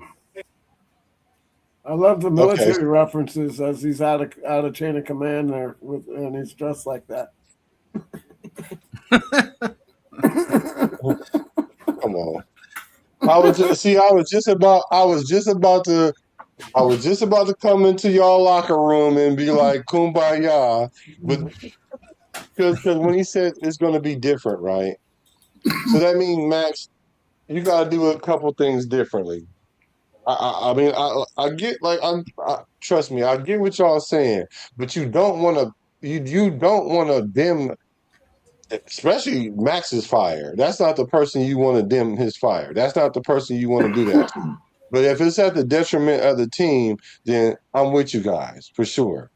I'm just thinking that these players understand that that's Max, because I'm not going to come in and try to do what I see Max doing.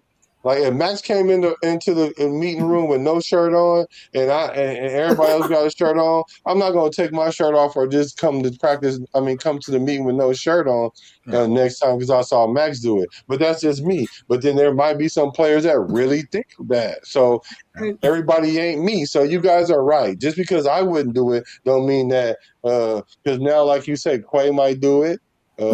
Like who was he just talking about? We They don't might want do it. JPJ to do that.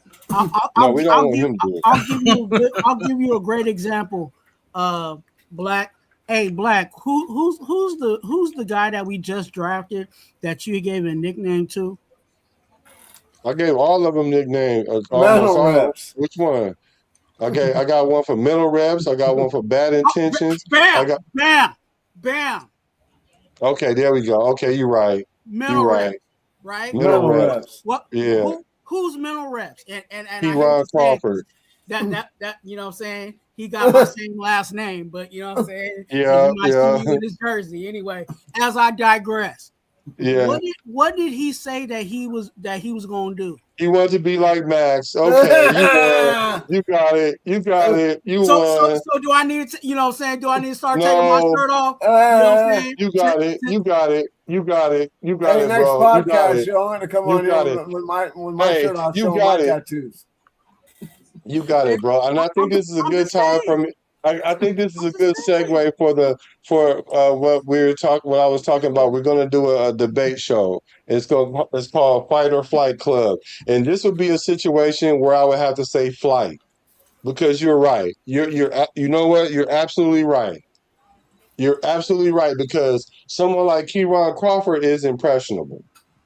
He is. You're right. And he might not come with no shirt on, but he might do something else.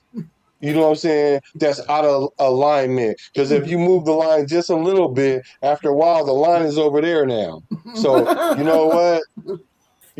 Pizzle? I apologize. Raider first down? I apologize. Y'all right. Oh, no. Mr. Crawford, well taken. Hey, you give them an inch, they run a mile. You know what I'm saying? Well taken. But again, it's not a red flag, but it's just a cause of concern, because it could run hella fast. You know what I'm saying? Like all of a sudden next week it'd be like, whoa, I didn't even know it was going to go in that direction. So right. And then you got some people that are you're absolutely right. It's just setting a baseline, and like I said, today's the first day, so we just came off the field after having a kumbaya talk about team first. So just do something to that effect. I know he's got the skull cap on with the Raiders logo, which is, that's great, but just start that context from the beginning. And then as we move on, if, basically test the waters with the team that you have. This is a different team. Just test the waters, but do it in the right way. You know what I mean? And I'm not saying any of this is wrong. Because you just saying it's the first, being that it's the first day too, that really doesn't make it any better because you literally did it on the first day, like literally. Now, had it been like a week or two went by or whatever, and then you just popped in with no shirt, it probably wouldn't have hit the same. Hey, so how do you dress on the first day of school? Right, the best. the flyest. You got Look, bro, you ain't got to keep making your point, bro. You won, bro. No, we Raider Twuan left his tags on his clothes, man. When he went to school, he didn't even take the tags off. The guy dropped the brick for the foundation and it broke, and he just, he just put half of it in there, and just said, "Oh, you know what? I'll just put the other one, half of one in there. I won't even get a new brick. I'll just put it in there." Now it's all janky. Yeah. That's all jank. Okay, y'all. Okay. Y'all won, man. Dang. Hey, let's continue to watch Max Crosby be a habitual line stepper. Go ahead. Hey, go ahead, hit the button. Max, from a physical standpoint, after the injury and surgery and the rehab, to be able to go right now at this point at the start of camp, how significant is that for you? What do you mean? Are you asking like how I feel, or after going through everything with the surgery and rehab, to be 100% as camp starts, how does that sit with you? I mean, obviously, it's a blessing. It's an absolute blessing. I feel great. You know what I mean? There's a lot of, the physical part is the physical part. You're gonna have to go through the grueling rehab. I mean, first 2 months of off season, I literally can't bend my knee and I'm in a cast. I can't. I mean, you could hardly sleep. I literally couldn't sleep for about a month and a half or so.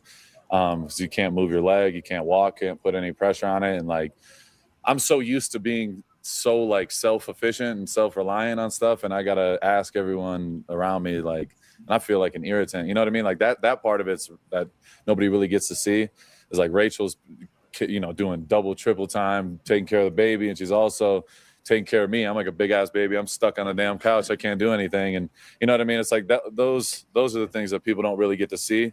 And the, the emotional, the mental part of it.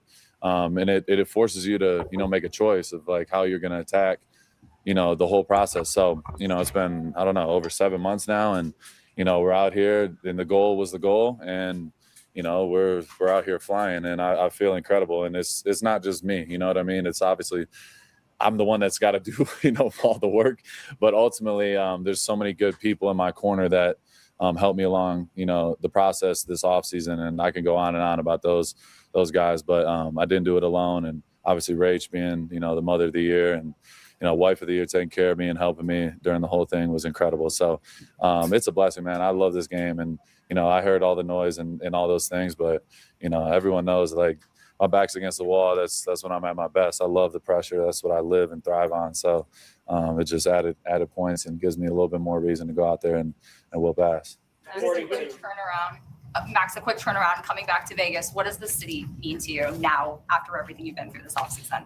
Yeah, I mean, I love the city. Ever since I've been out here, it's been incredible. Las Vegas is the greatest city in the world, in my opinion. I've been in a lot of places.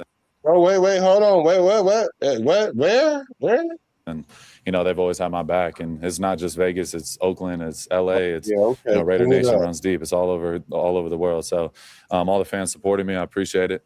And, everybody that shows up, we want all the fans to fill that Allegiant Stadium with silver and black. You know what I mean? Not all the other colors. And that's up to us as the players and organization to, win a lot more football games so that, that happens. We get to report around 5 days early for camp. How much did you benefit from that? I thought it was awesome. I was actually really excited about that just so I can kind of get a head start on the vets. I didn't have any OTA reps. Like I haven't played football since literally last year. So I was excited to get back in the building, kind of get warmed up again, get back out there. I did a walkthrough on Friday.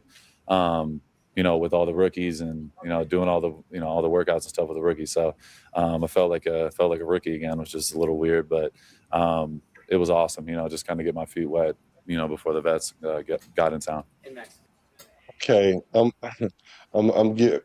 I missed a lot of you guys comments, and I do like getting to the comments. If you do want your comment read in real time, you got to send a super chat because it'll show up bright on my screen, and then I'll see it. Or you have to be a member of the group of our channel, and then it shows up specially so I can see it. So if you guys do want to, if you guys do want me to stop and address what you're saying in real time, then that was probably the best way to do it. Otherwise, I'll try to go back and get the comments because I do love you guys' comment and feedback because you guys are really bringing it. And because I've seen a couple of comments about me that was pretty funny. They said, Black, would Myles Garrett do no shirt at a press conference? And then Webb said, our podcast is going to go shirtless now? Yeah, I'm about to do one tonight. I ain't wearing no shirt tonight. So, no, what do you guys think about what he's saying right now? If you guys remember, unless you're still distracted by the tattoos. What'd he say? I actually just got back. I had to go to He's the a restroom. rookie Sorry. hanging out with the rookies, basically, is what I got from that. And yeah, when sitting around with his knee being injured for 6 months, not being able to put any weight on it, and having his wife do things for him that he's surprised that she would do, even though it's his wife. That's what she's supposed to do, is take care of him. No, he said that she got to take care of 2 big babies. Yeah. He used to being self-sufficient. Yeah, well, suck it up, Buttercup. Yeah. Poor him. You were talking about, being here with the rookies. It's very well known that you like to mentor. You hold Sac Summit. How does it feel to mentor this new group of young guys, and what does that mean to you? It means the world. We need everybody to win, and we're here to win. We're all on this path together. Whether you're a rookie or a 10-year guy, it doesn't matter. You got to come in with the mindset that you're going to help, win football games. So I think this rookie class has been awesome so far. We'll learn a lot about everybody, more as this camp goes on and season goes on. But so far they've been awesome. I think we have, the right character guys, but ultimately we got dogs. You know what I mean? There's a lot of guys that play football at a high level, and they got to, prove that, to the vets and to these coaches. And I feel like they're doing a good job of that. I think the work ethic, when, that's one of the hardest things. Either, you come in with that mindset, you're going to put in the work, or you're, entitled and think you got the answers. I don't see any of that with these rookies. So they've been awesome. I've got to spend a ton of time with them. Like I said, I feel like a rookie. I've been at the M Hotel and doing my thing. I'm the only vet there. So it's me and all the rookies. It's been it feels like for a while now, and they've been awesome. Sam, last question, Sam. Max, can you just talk a little bit about your mindset entering this year? And are you a guy that kind of sets personal goals for yourself? Yeah, my mindset is, I want to be the greatest at what I do, period. I write it in my journal every day. I want to be the best in the world at my job and my profession. And that's why I work the way I work. It's going to take every single one of us. Obviously, it's all about the team. We want to win. And ultimately, that's all that matters. So me doing my part and some is something I'm going to push for every single day. And greatness is measured by how many people you inspire. So I want to bring as many guys with me and as many coaches, as many people in general that I can, raise their standard and way of, thinking. I feel like ultimately you have, every day you have 24 hours to make a decision. You know what I mean? You could push things down the line, or all right, tomorrow I'll put in that a little bit of extra work, or I'll, maybe next week I'll do the extra running. Like, no, you know what I mean? You got to do it every single day and have that mindset where you're going to have growth on a consistent basis. And I feel like you can accomplish anything in the world. So my mindset coming into this, like I said, like obviously everyone's talking about he's got a chip on his shoulder. And I always got a chip on my shoulder no matter what. So yeah, of course I felt, the whole situation. I've talked about it a million times. I'm, done talking about it, but yeah, of course there's added, added, motivation. But it's beautiful at the same time. I love being doubted. I love being told I can't do something because I know I'm gonna go to the end of the world to make it happen. Well, that doesn't help my argument. The whole, well, you got to do above and beyond, teammate, all that, because now the whole lack of a shirt thing is like bad precedent. Okay, cool, whatever. I got y'all. BDQ, I'm going to end it right now for us, and then we can move Uh-oh. on to the next topic. Ready? Yes, sir. Yeah, I'm ready. What would Gene Upshaw say? In this situation? I'll tell you exactly what he would say. God rest his soul. Love the man. Mm-hmm. You're a Raider. When we're on the field, we act professional. When we're off the field, we act professional. Yeah, is that the Raider way, though? That's his way. That was Gene Upshaw. Yeah, He but would that tell was his his teammates standard, that though. as a leader. That was his. He goes, when we go to the stadium, we act professional. When we're on the field, we act professional. Yeah, we definitely wasn't a professional team a lot of times. But then we can go to Al Davis and say, I don't care, just win. Uh-huh. So, Which I agree with that as well. I'm like, in this situation, I was like, you know what? If we go 8-0, okay, we just show gotta win. everything if you want. I don't care. Just Well, win games. it's one thing to have a bunch of different characters and letting people be who they are, but even those guys showed up dressed the way that they're supposed to be dressed and acted accordingly when need be. I'm not about to give no more pushback about his dress code. We need a new topic because I think our chat is like. No, we about to practice. We're talking about no shirt. It's over. It's over with.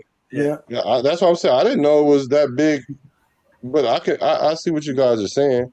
So let's go until because I was gonna go to Kirk Cousins, his presser, but I wanted to make sure that we got to Max because he is on the thumbnail. So that's why I did him first. Did his presser first because that sounded kind of weird. I did him first, but anyway. We ain't listening to my cousin. So yesterday, Coach Kubiak essentially said that going into practice today, don't be shocked because Kirk Cousins is going to be the QB1. What are you guys' overarching feelings about that? And you guys can address that one at a time. I'm gonna go with you first, Pizzle, because you are kind of you've been telling people as long as I have. What was the day? April 3rd, when we first came out and said this. And so I want you to get the first crack at it to express your thoughts about it. Well, I wasn't really surprised that that they named him going to be the starter and be running with the ones the most. I mean, you'd have to be kind of like not willing to hear what they've been saying this whole offseason, about not starting Mendoza and all this other stuff. Kubiak still wants to come in and try and have a successful first season.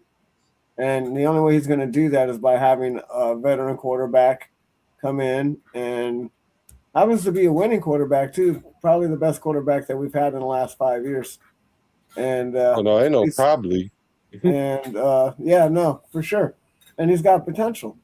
And so, I'm not saying that Fernando Mendoza doesn't potentially have more upside than Kirk Cousins, but at this point in time, he's not ready and he's not going to be ready. So why rush it? Right. Yeah. Let me see. Jason, how you feeling? Well, day one for a 16-year veteran, or 16 years versus he's the number one pick. I get it, but he's still a 16-year veteran. So day one, he's gonna be the starter today, but that can change after the Houston scrimmage. Only time will tell, right? He's going to have to earn a position. Fernando's got to earn a position. It's not just going to get – there's no anointing him the position just because he's the number one pick. He's going to have to go out and earn it. at least he's going to have to pull it away from Kirk Cousins. That's what he's going to have to do.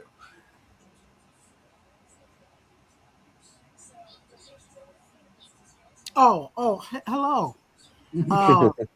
You know what? I don't know if I can have a take because I've been saying this since I don't know how long, and I hate to say I was right again.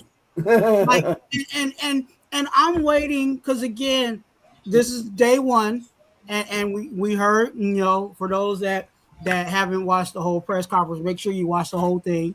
But I'm really waiting on Clint Kubiak to go up there and say, can you guys please stop asking me all these questions about a third string quarterback?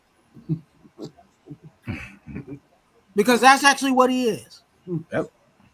And as much as some of you guys may love him and whatever, I mean, your fetish is your fetish. But with that being said, he's the third quarterback on this roster. So it goes back to what I said on the last live. There's no way that Clint Kubiak knew that we had the number 1 pick overall and knew that we were going to get Mendoza, and he still, the first order of business he did was to bring in Kirk Cousins and not expect that he's going to not be a starter for us. Come on now, like let's think about this. Like really think about it. I know some of you guys are enamored with it. Hey, I'm excited that we got, we excited we got a new quarterback, blah, blah, blah, blah, blah. Cool. But let's look at the business. There is no way that we brought over Kirk Cousins just to have him be a backup quarterback. So just let we're here for the slow burn. Yeah, well, you know what? Who know what these means? Remember, I told y'all when I put these on, these are the I told you so's. Because I don't want to keep telling y'all I told you so's, but when I put these on, that means I told you so. Like, just like Twuan said, like, come on, man, like the writing been on the wall for the longest time. Matter of fact, if you ever been in the town, even the U.S. mail trucks, they all got tatted up. They all got spray paint on them, looking like a subway in Harlem somewhere. Like it's been everywhere that Kirk Cousins. They wouldn't have brought him in if they were not going to have him start. If Clint Kubiak wasn't confident that he was going to be the starter. Now in OTAs, if he would have lost velocity on his passes and got absent-minded or started hitting the wall, then it would be addressed accordingly. But that's not what the situation is right now. And respectfully, I don't think a practice or any preseason game is going to usurp that. I don't care how well Mendoza plays in the offseason. He can go for 600 yards, 6 touchdowns, and what was the other stat? And no interceptions, and he still ain't gonna start, y'all. Although that's never been done. That would be the greatest 3-game preseason stretch, better than Tyler. What was that guy name in Miami? Tyler Huntley or something like that. He threw for 450 yards, 5 touchdowns, and he was the seventh round quarterback, but he did get on the team. And then Tua got hurt, and Teddy Two Gloves got injured, so he went in. And that man went in there and threw like 1 touchdown and 4 interceptions, and had like 300 yards, 400 yards over the course over 7 games, and started like 2 or 3 games because preseason does not translate automatically into the regular season. So I've been seeing this. I don't want to keep beating the drum on the I told you so's, but I am going to wear my I told you so's while Kirk Cousins tell us what's on his mind right now. Let's see. I like that Raider shirt he's got on. Always helps that, but oh my God. You like that Raider shirt he wearing? Why? Yeah. And I for like yourself, why I actually do like the shirt. It has nothing to do with the press I'm the only guy in the locker room with like 2 other people, and I'm like, No, that shirt is nice though. All right, here we go. you know, we had our summer break, and now it's time to get to work. Good first practice. You know, guys had great energy, good spirit. We're ready to go. I was in the locker room at practice starts at 7:30. It was probably like 7:10, and like I'm the only guy in the locker room with like 2 other people, and I'm like, do I need to be somewhere? But it's just because everybody's so ready to go, ready to work, and that's the way you want it. So everybody's out in the field, ready to go. So take any questions you have. What did you feel like the retention level was? Clint mentioned that you don't want to throw away what you've done in OTAs and mandatory minicamp when you get here. Yeah, I think it's still early. It's the first day, and I think the coaches, didn't try to overload us too much. So that retention level's got to continue in the days ahead. But good first start. Guys, handled snap counts and formations and motions and getting lined up and handling their assignment pretty well. Clint pretty definitively named you the starter. Just kind of what does it mean to you to have that opportunity and have that confidence from the coaching staff? Yeah, I think in this league it's kind of one day at a time. So you're only as good as your last throw, your last practice. So you try to every day go out and earn that opportunity and never take anything for granted. Kurt, what positively surprises you about this team? Maybe something coming in you thought differently, but positively. I just really like the character of the guys in the locker room. I think it's high quality guys, high quality people. It would seem that our personnel staff has really emphasized the caliber of the person in the locker room. And that's the sense I get with the guys I'm with and just how on the details they are, how much football matters to them, the questions they ask. And that's been a real shot in the arm for me as an older player to kind of see a lot of young guys who are acting like veterans. Clint also said that he wanted Fernando to push you as the starter. How do you see that play? I mean, how do you portray that mean? I think that's pro football. I think every day we go out there, we all try to work together, raise the standard every day for one another. I think every position group, we're all competing. I just think that's the world we've lived in, even going back to college, is they're going to put as many good players in a room as they can and see who can come out as the guy who's taking the spot to play. But we're all kind of then supporting one another and working together. So that's just the journey we've always been on, and it's pretty much the norm. In a similar vein, Kurt, talking to Fernando, he said you guys in that room, you're not competing against each other, you're competing with each other. Yeah, it's with, yeah. What does that mean? Well, I think just what I just said, kind of always trying to ask good questions, help one another, challenge one another, and raise the standard, and have fun competing, because competition is fun, and so have fun doing that together, and I think that's what it'll always be. How do you hope to grow this season? Well, I want to grow always as a person in my leadership, in my resolve. This league, this season, you're going to get punched in the mouth at some point, and so being able to get back up. Really be able to stay positive, really bring great energy every day, and not ride a roller coaster, but just kind of be the same guy every day, no matter what happens around you. I think that's something you can always get better at. And that any football season is going to really test that in you. Have you always been that guy to bring that much energy, or did that develop later in your career? When did that happen? I think I've always kind of been pretty spirited and competitive at practice and kind of have like a little inner fire. Sometimes I can be relatively calm, but if you rattle the cage, then maybe you'll see a little different guy. So sometimes it's good then to get my cage rattled, because it brings out the best in me. What can you learn about one before you go to pads? Before we go to pads, well, I think we're still getting good work with hand placement, and guys are having to ID things and target it properly. You also just have snap counts. You have urgency in and out of the huddle. You got conditioning, and you still have a pocket you got to work through. And sometimes the rush may not be as realistic without pads in both directions, but it still gives you something to work off of. Is there something new that you're implementing this season for yourself? Well, I think for me, the new is really the external, in the sense of new teammates, a somewhat new system. I'm getting moved into a house. Like, there's just a lot of new as far as learning your way around this facility, this culture, how things need to be done here. I think for me, you kind of over time learn what works for you. You're always trying to fine tune your game. You're always trying to make better decisions with the football, manage the game better. But at the same time, you don't want to reinvent the wheel too much either, and trust, what got you here. Okay.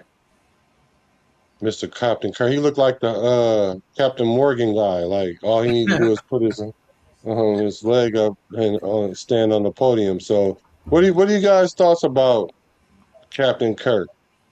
What do you guys overall thoughts about him at this point? I'll wait. Well, I think he's just he's just blanketing answers. Those are rehearsed answers that he probably says pretty much every year or whatever. I want to be a better leader. I want to do this. I want to do that. And I mean, I'm sure you want to grow as a person every year and do all that. But basically, he's ready to go in there. He looks like he's ready to go in there and win 5, 6, 7 games straight if we're lucky. At least Let's get at least go. 3 straight. Shit. Yeah, let's go. We ain't won at least 4. We ain't won 4 games since when? Since 2018. Yeah, it was 2018 season, I think. I would think we looked it up like 2019 or something like that. We ain't won 4 games straight in almost a decade. What the hell's going on? Who was the quarterback? Well, that's what does that make the difference? So I don't remember. That's a good question. Car. So Ray Flores says that Kirk Cousins didn't sound super excited. Kirk Cousins didn't sound super excited. A little phony, but upbeat energy. Are you guys feeling that or no? That looked like typical Kirk Cousins to me. Mm-hmm. Yeah, it looked like he just knew that he was going to be the starter. Like that he looks confident to me. To me. So what do you think about Captain Kirk? I like him. I'm glad we picked him up, and I'm glad the situation that we're in. Mm-hmm. That it behooves us to do it the right way. It just does. We've tried several other ways. This is the right way. Captain Kirk he's 39 years old. He's not our franchise quarterback. We know that, right? I mean, I wish we had an incumbent quarterback that we can draft another one to sit and let the incumbent finish out his career that he started with us. But that's not the case. But bringing him in this situation where he knows the offense just as good as anybody else, and that helps the other players on the team as well that have to learn the offense. The tackles, the center, the running back, the wide receivers, the tight ends, and a coach having confidence that when he calls a play or he calls a series of plays, that he knows that the guy that's out there on the field already knows it. He's been through it. He's battle tested in that sense, and it allows the most important. And some people miss this, but it's very important we have to develop the rest of the team as well. So if we just threw Fernando out there because he's the number 1 pick and that's who we want to see, and trial by fire, he's going to learn trial by fire. Well, what about the other guys? Are they going to develop? Are they going to get better? So it helps to have a veteran like that to come in and set the tone, and then Fernando can pick up the pieces as he's going. Because the quarterback position is different than the other positions when you're the number 1 pick. If you're number 1 left tackle, or you're number 1 cornerback, or number 1 running back, or number 1 wide receiver drafted, now you have to learn how to tackle, break tackles, and your vision and your ability to catch up to the speed of the game is different than what the quarterback is going to be.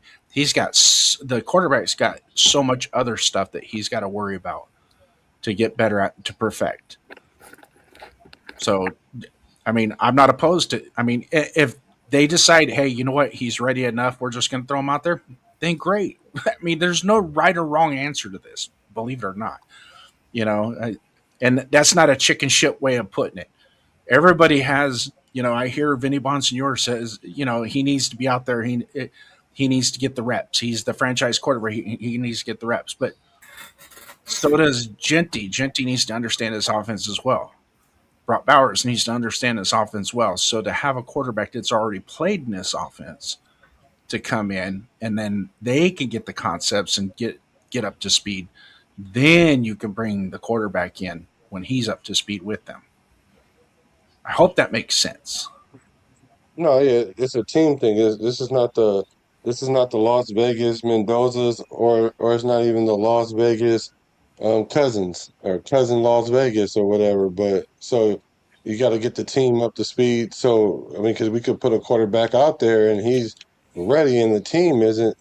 The team still isn't ready. Then that's what it boils down to. And well, I like Kirk Taina. I like that. I might borrow that Circus Raider. I like that if you don't mind. He said he's the best option to start. Um, Willie Wayne said he gets us to the playoff. That's a win in itself. Yeah, I mean, like, yeah, being that we deficient in that area. So enough of that. Enough of that. Just I want to ask you guys one last question. Vidi Vidi Vici, the guy that the D tackle that we want. What is the percentage you think that we get Vita? What I want to know what percentage you guys think that we actually sign him, and if we do, what will it mean to the nation? Let me go with you first, my brother. No pressure, Twuan. Wake up over there. Hey, I'm trying to sleep, trying to find a number. You know A sleep number? What is my sleep number? I'm ready if you're not. I'm ready if you're not. I don't have a number. I really don't have a number.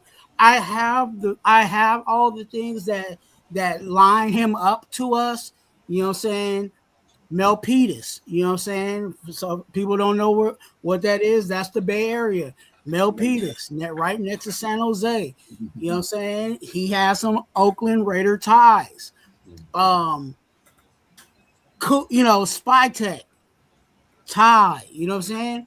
I'm not confident at who we have at nose. You know what I'm saying? And that's Benito. And bringing him over is, I think we need to. I think it would benefit our team on a whole lot of ways. You have an offensive coordinator, a defensive coordinator that's trying to establish his defense. Bringing a guy that can anchor the middle of your D line. I'll say 60%.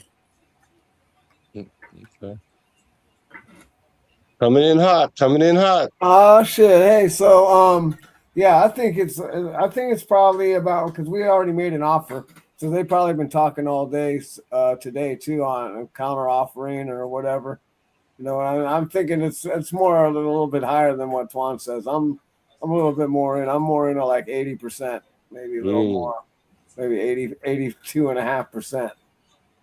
On him coming over here, I think it would definitely elevate so just the whole organization, not just the defense, but and it would actually help us start winning a lot sooner. You know, because a dominant guy like that coming up the middle and being like the best run stopper, nose tackle in the league, right? And then also, you know, being able to push the offensive line back and keep the quarterback from stepping up. These are all key things that we need to do to be successful in the defense. So I think it would be awesome for him to be able to come over here and reunite with Spy Tech and the Raider Nation.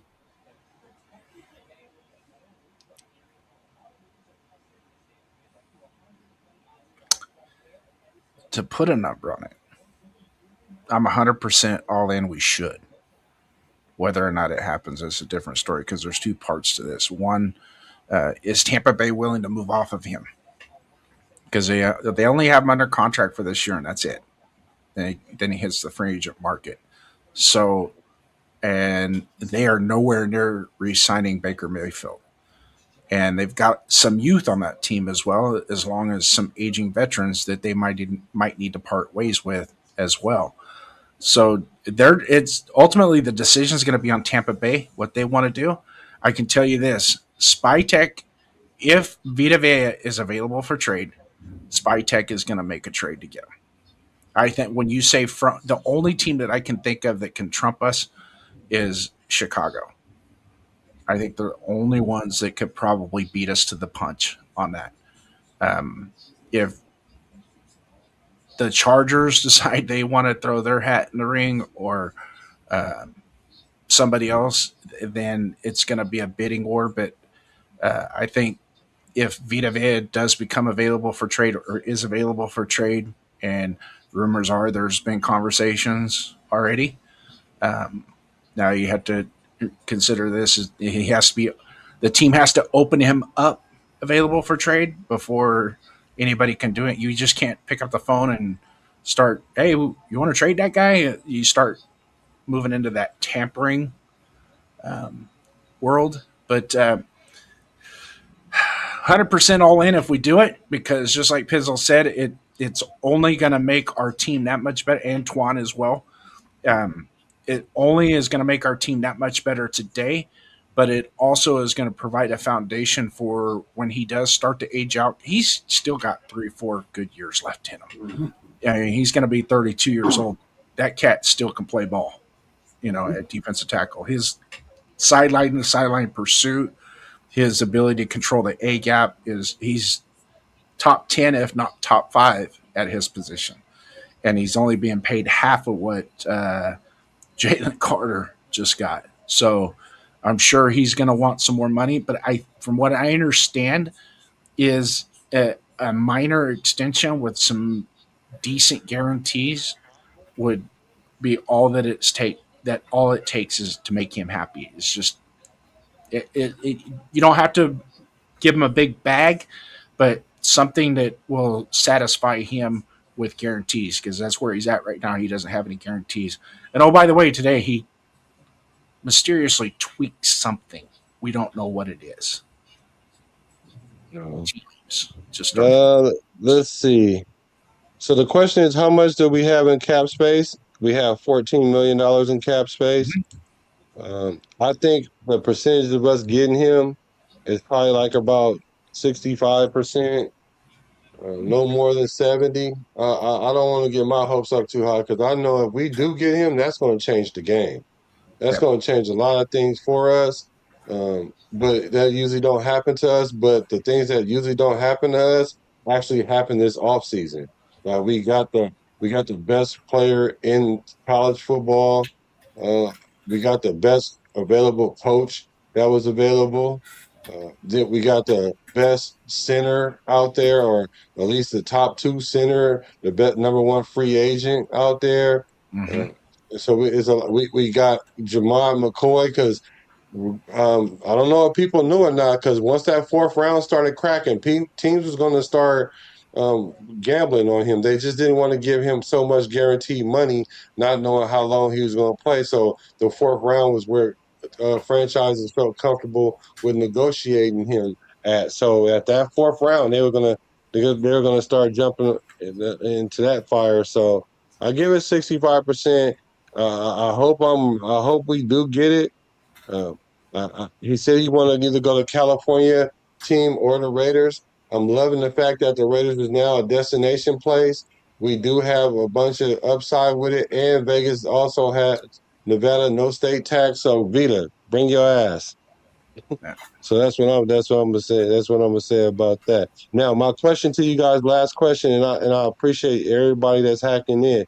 I only got 10 likes on my channel. Can we get that up to like 12 or 13, please? Please, pretty please. And also get the likes up for Raider Twuan and Pizzle as well. What are you willing to give up for him? I'll go first, and I'll say, look, we can give him Adam Butler, a 3rd and a 5th, if that's what it takes to get him here. I'm with that. So, Pizzle, what do you think? What are your thoughts? Yeah, I'm willing to give him a 3rd and a 5th too. I don't know about Adam Butler, but yeah, he is aging out too. But we're gonna have to make room for him somewhere. So yeah, I definitely think that I'd definitely be willing to give up a 3rd and a 5th though. I think he's definitely worth that. He's an established player, and I don't see anything wrong with that.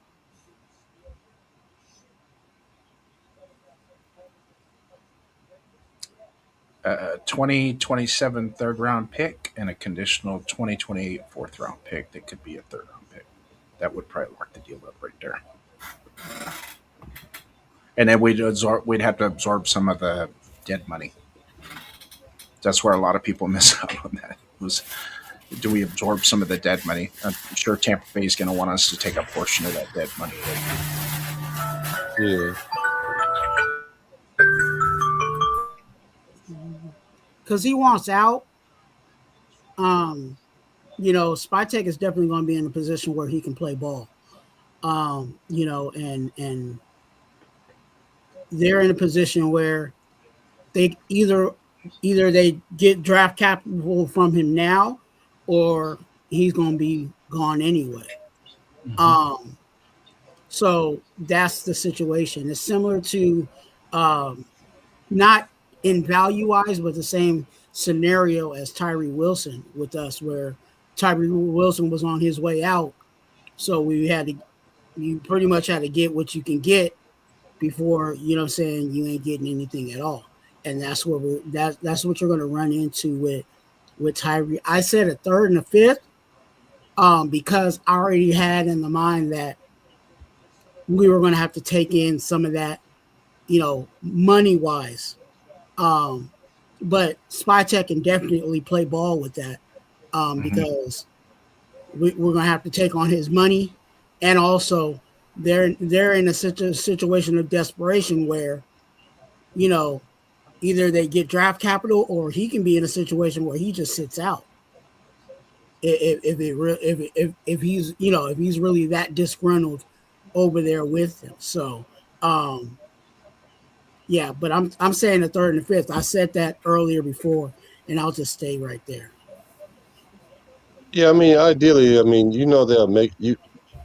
They can make you sit, but teams usually don't do that if you're disgruntled because you're going to make waves in the locker room, and then you got to do the DC thing and tell you don't come to the building and all that, and that's weird. And so I don't know. I think something's going to happen. I just don't know where because we might get into a bidding war with the Niners. Now the question is, do we want to be a Niner or if you want to be a Raider? The question, Justice for Forrest says, speaking of Dramont, how much are they signing him for? So he got a 4-year rookie contract, estimated at $5.7 million. That includes a $1.33 million signing bonus. And D Menace is in the building. What's up, D Menace? He's putting up each other, everybody's channel, which I appreciate. D Menace, you are the best. You are the best, D Menace, for sure. You don't even know. We're gonna spin off now. I do like that we have people in the chat, and I've been trying to break through this algorithm because ever since I was monetized, they're recalibrating the channel, so the reach hasn't been getting out like it normally has, and it's starting to get there again. So I would love to thank you guys for that. I appreciate you. We appreciate you guys for hacking into the show. We appreciate the love. We appreciate the loyalty.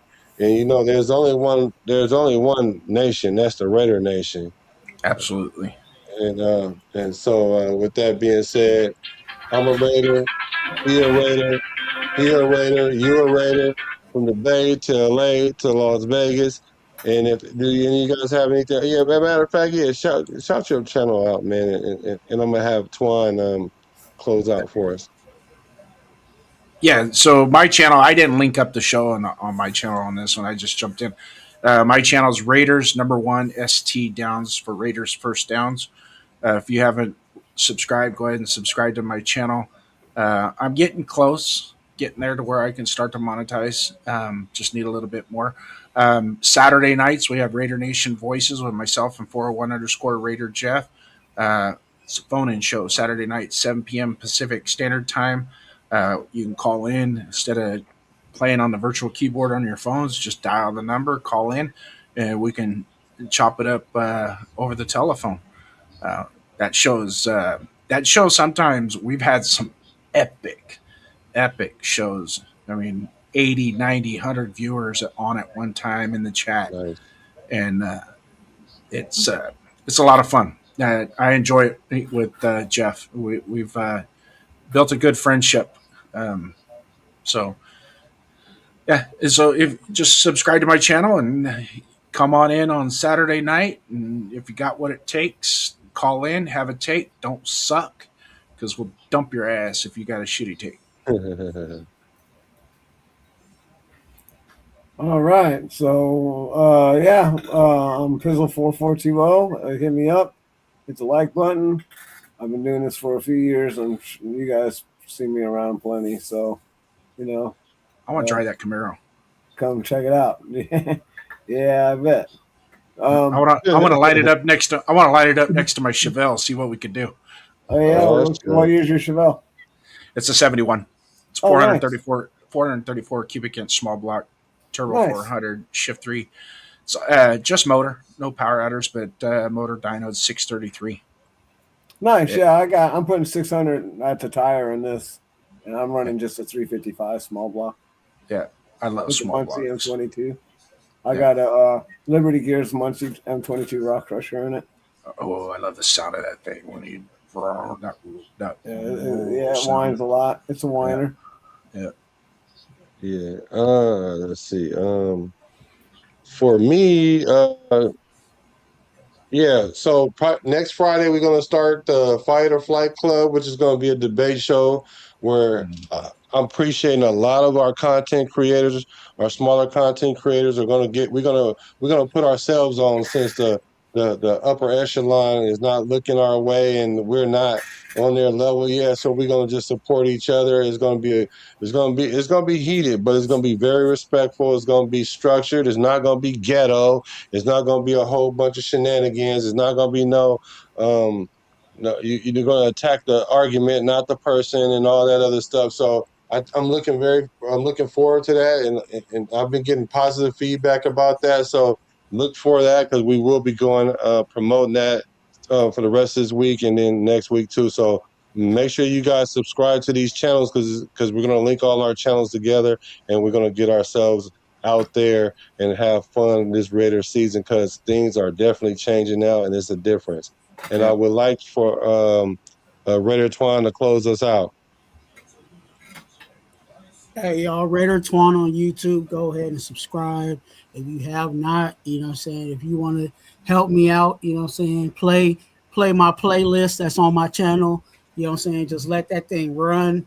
You know what I'm saying? If you can, help me get to the goal that I'm trying to get to. So help me do that by going to Raider Twuan. If you, first of all, subscribe, but then if you are already subscribed, you know what I'm saying, go ahead and hit the playlist in my channel and let that thing just run.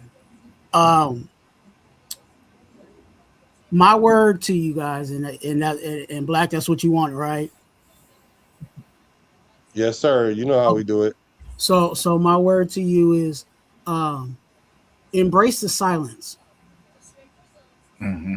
Embrace the silence. Sometimes there is, you know, we get so busy with life, you know, work, whatever, all the things that we're going through, and we miss the messages that we receive in silence. You know, that time when you're alone, you know, it could be that quiet night, you know what I'm saying, that 4 a.m, you know what I'm saying, that you're up and you're just in silence. Listen to the silence.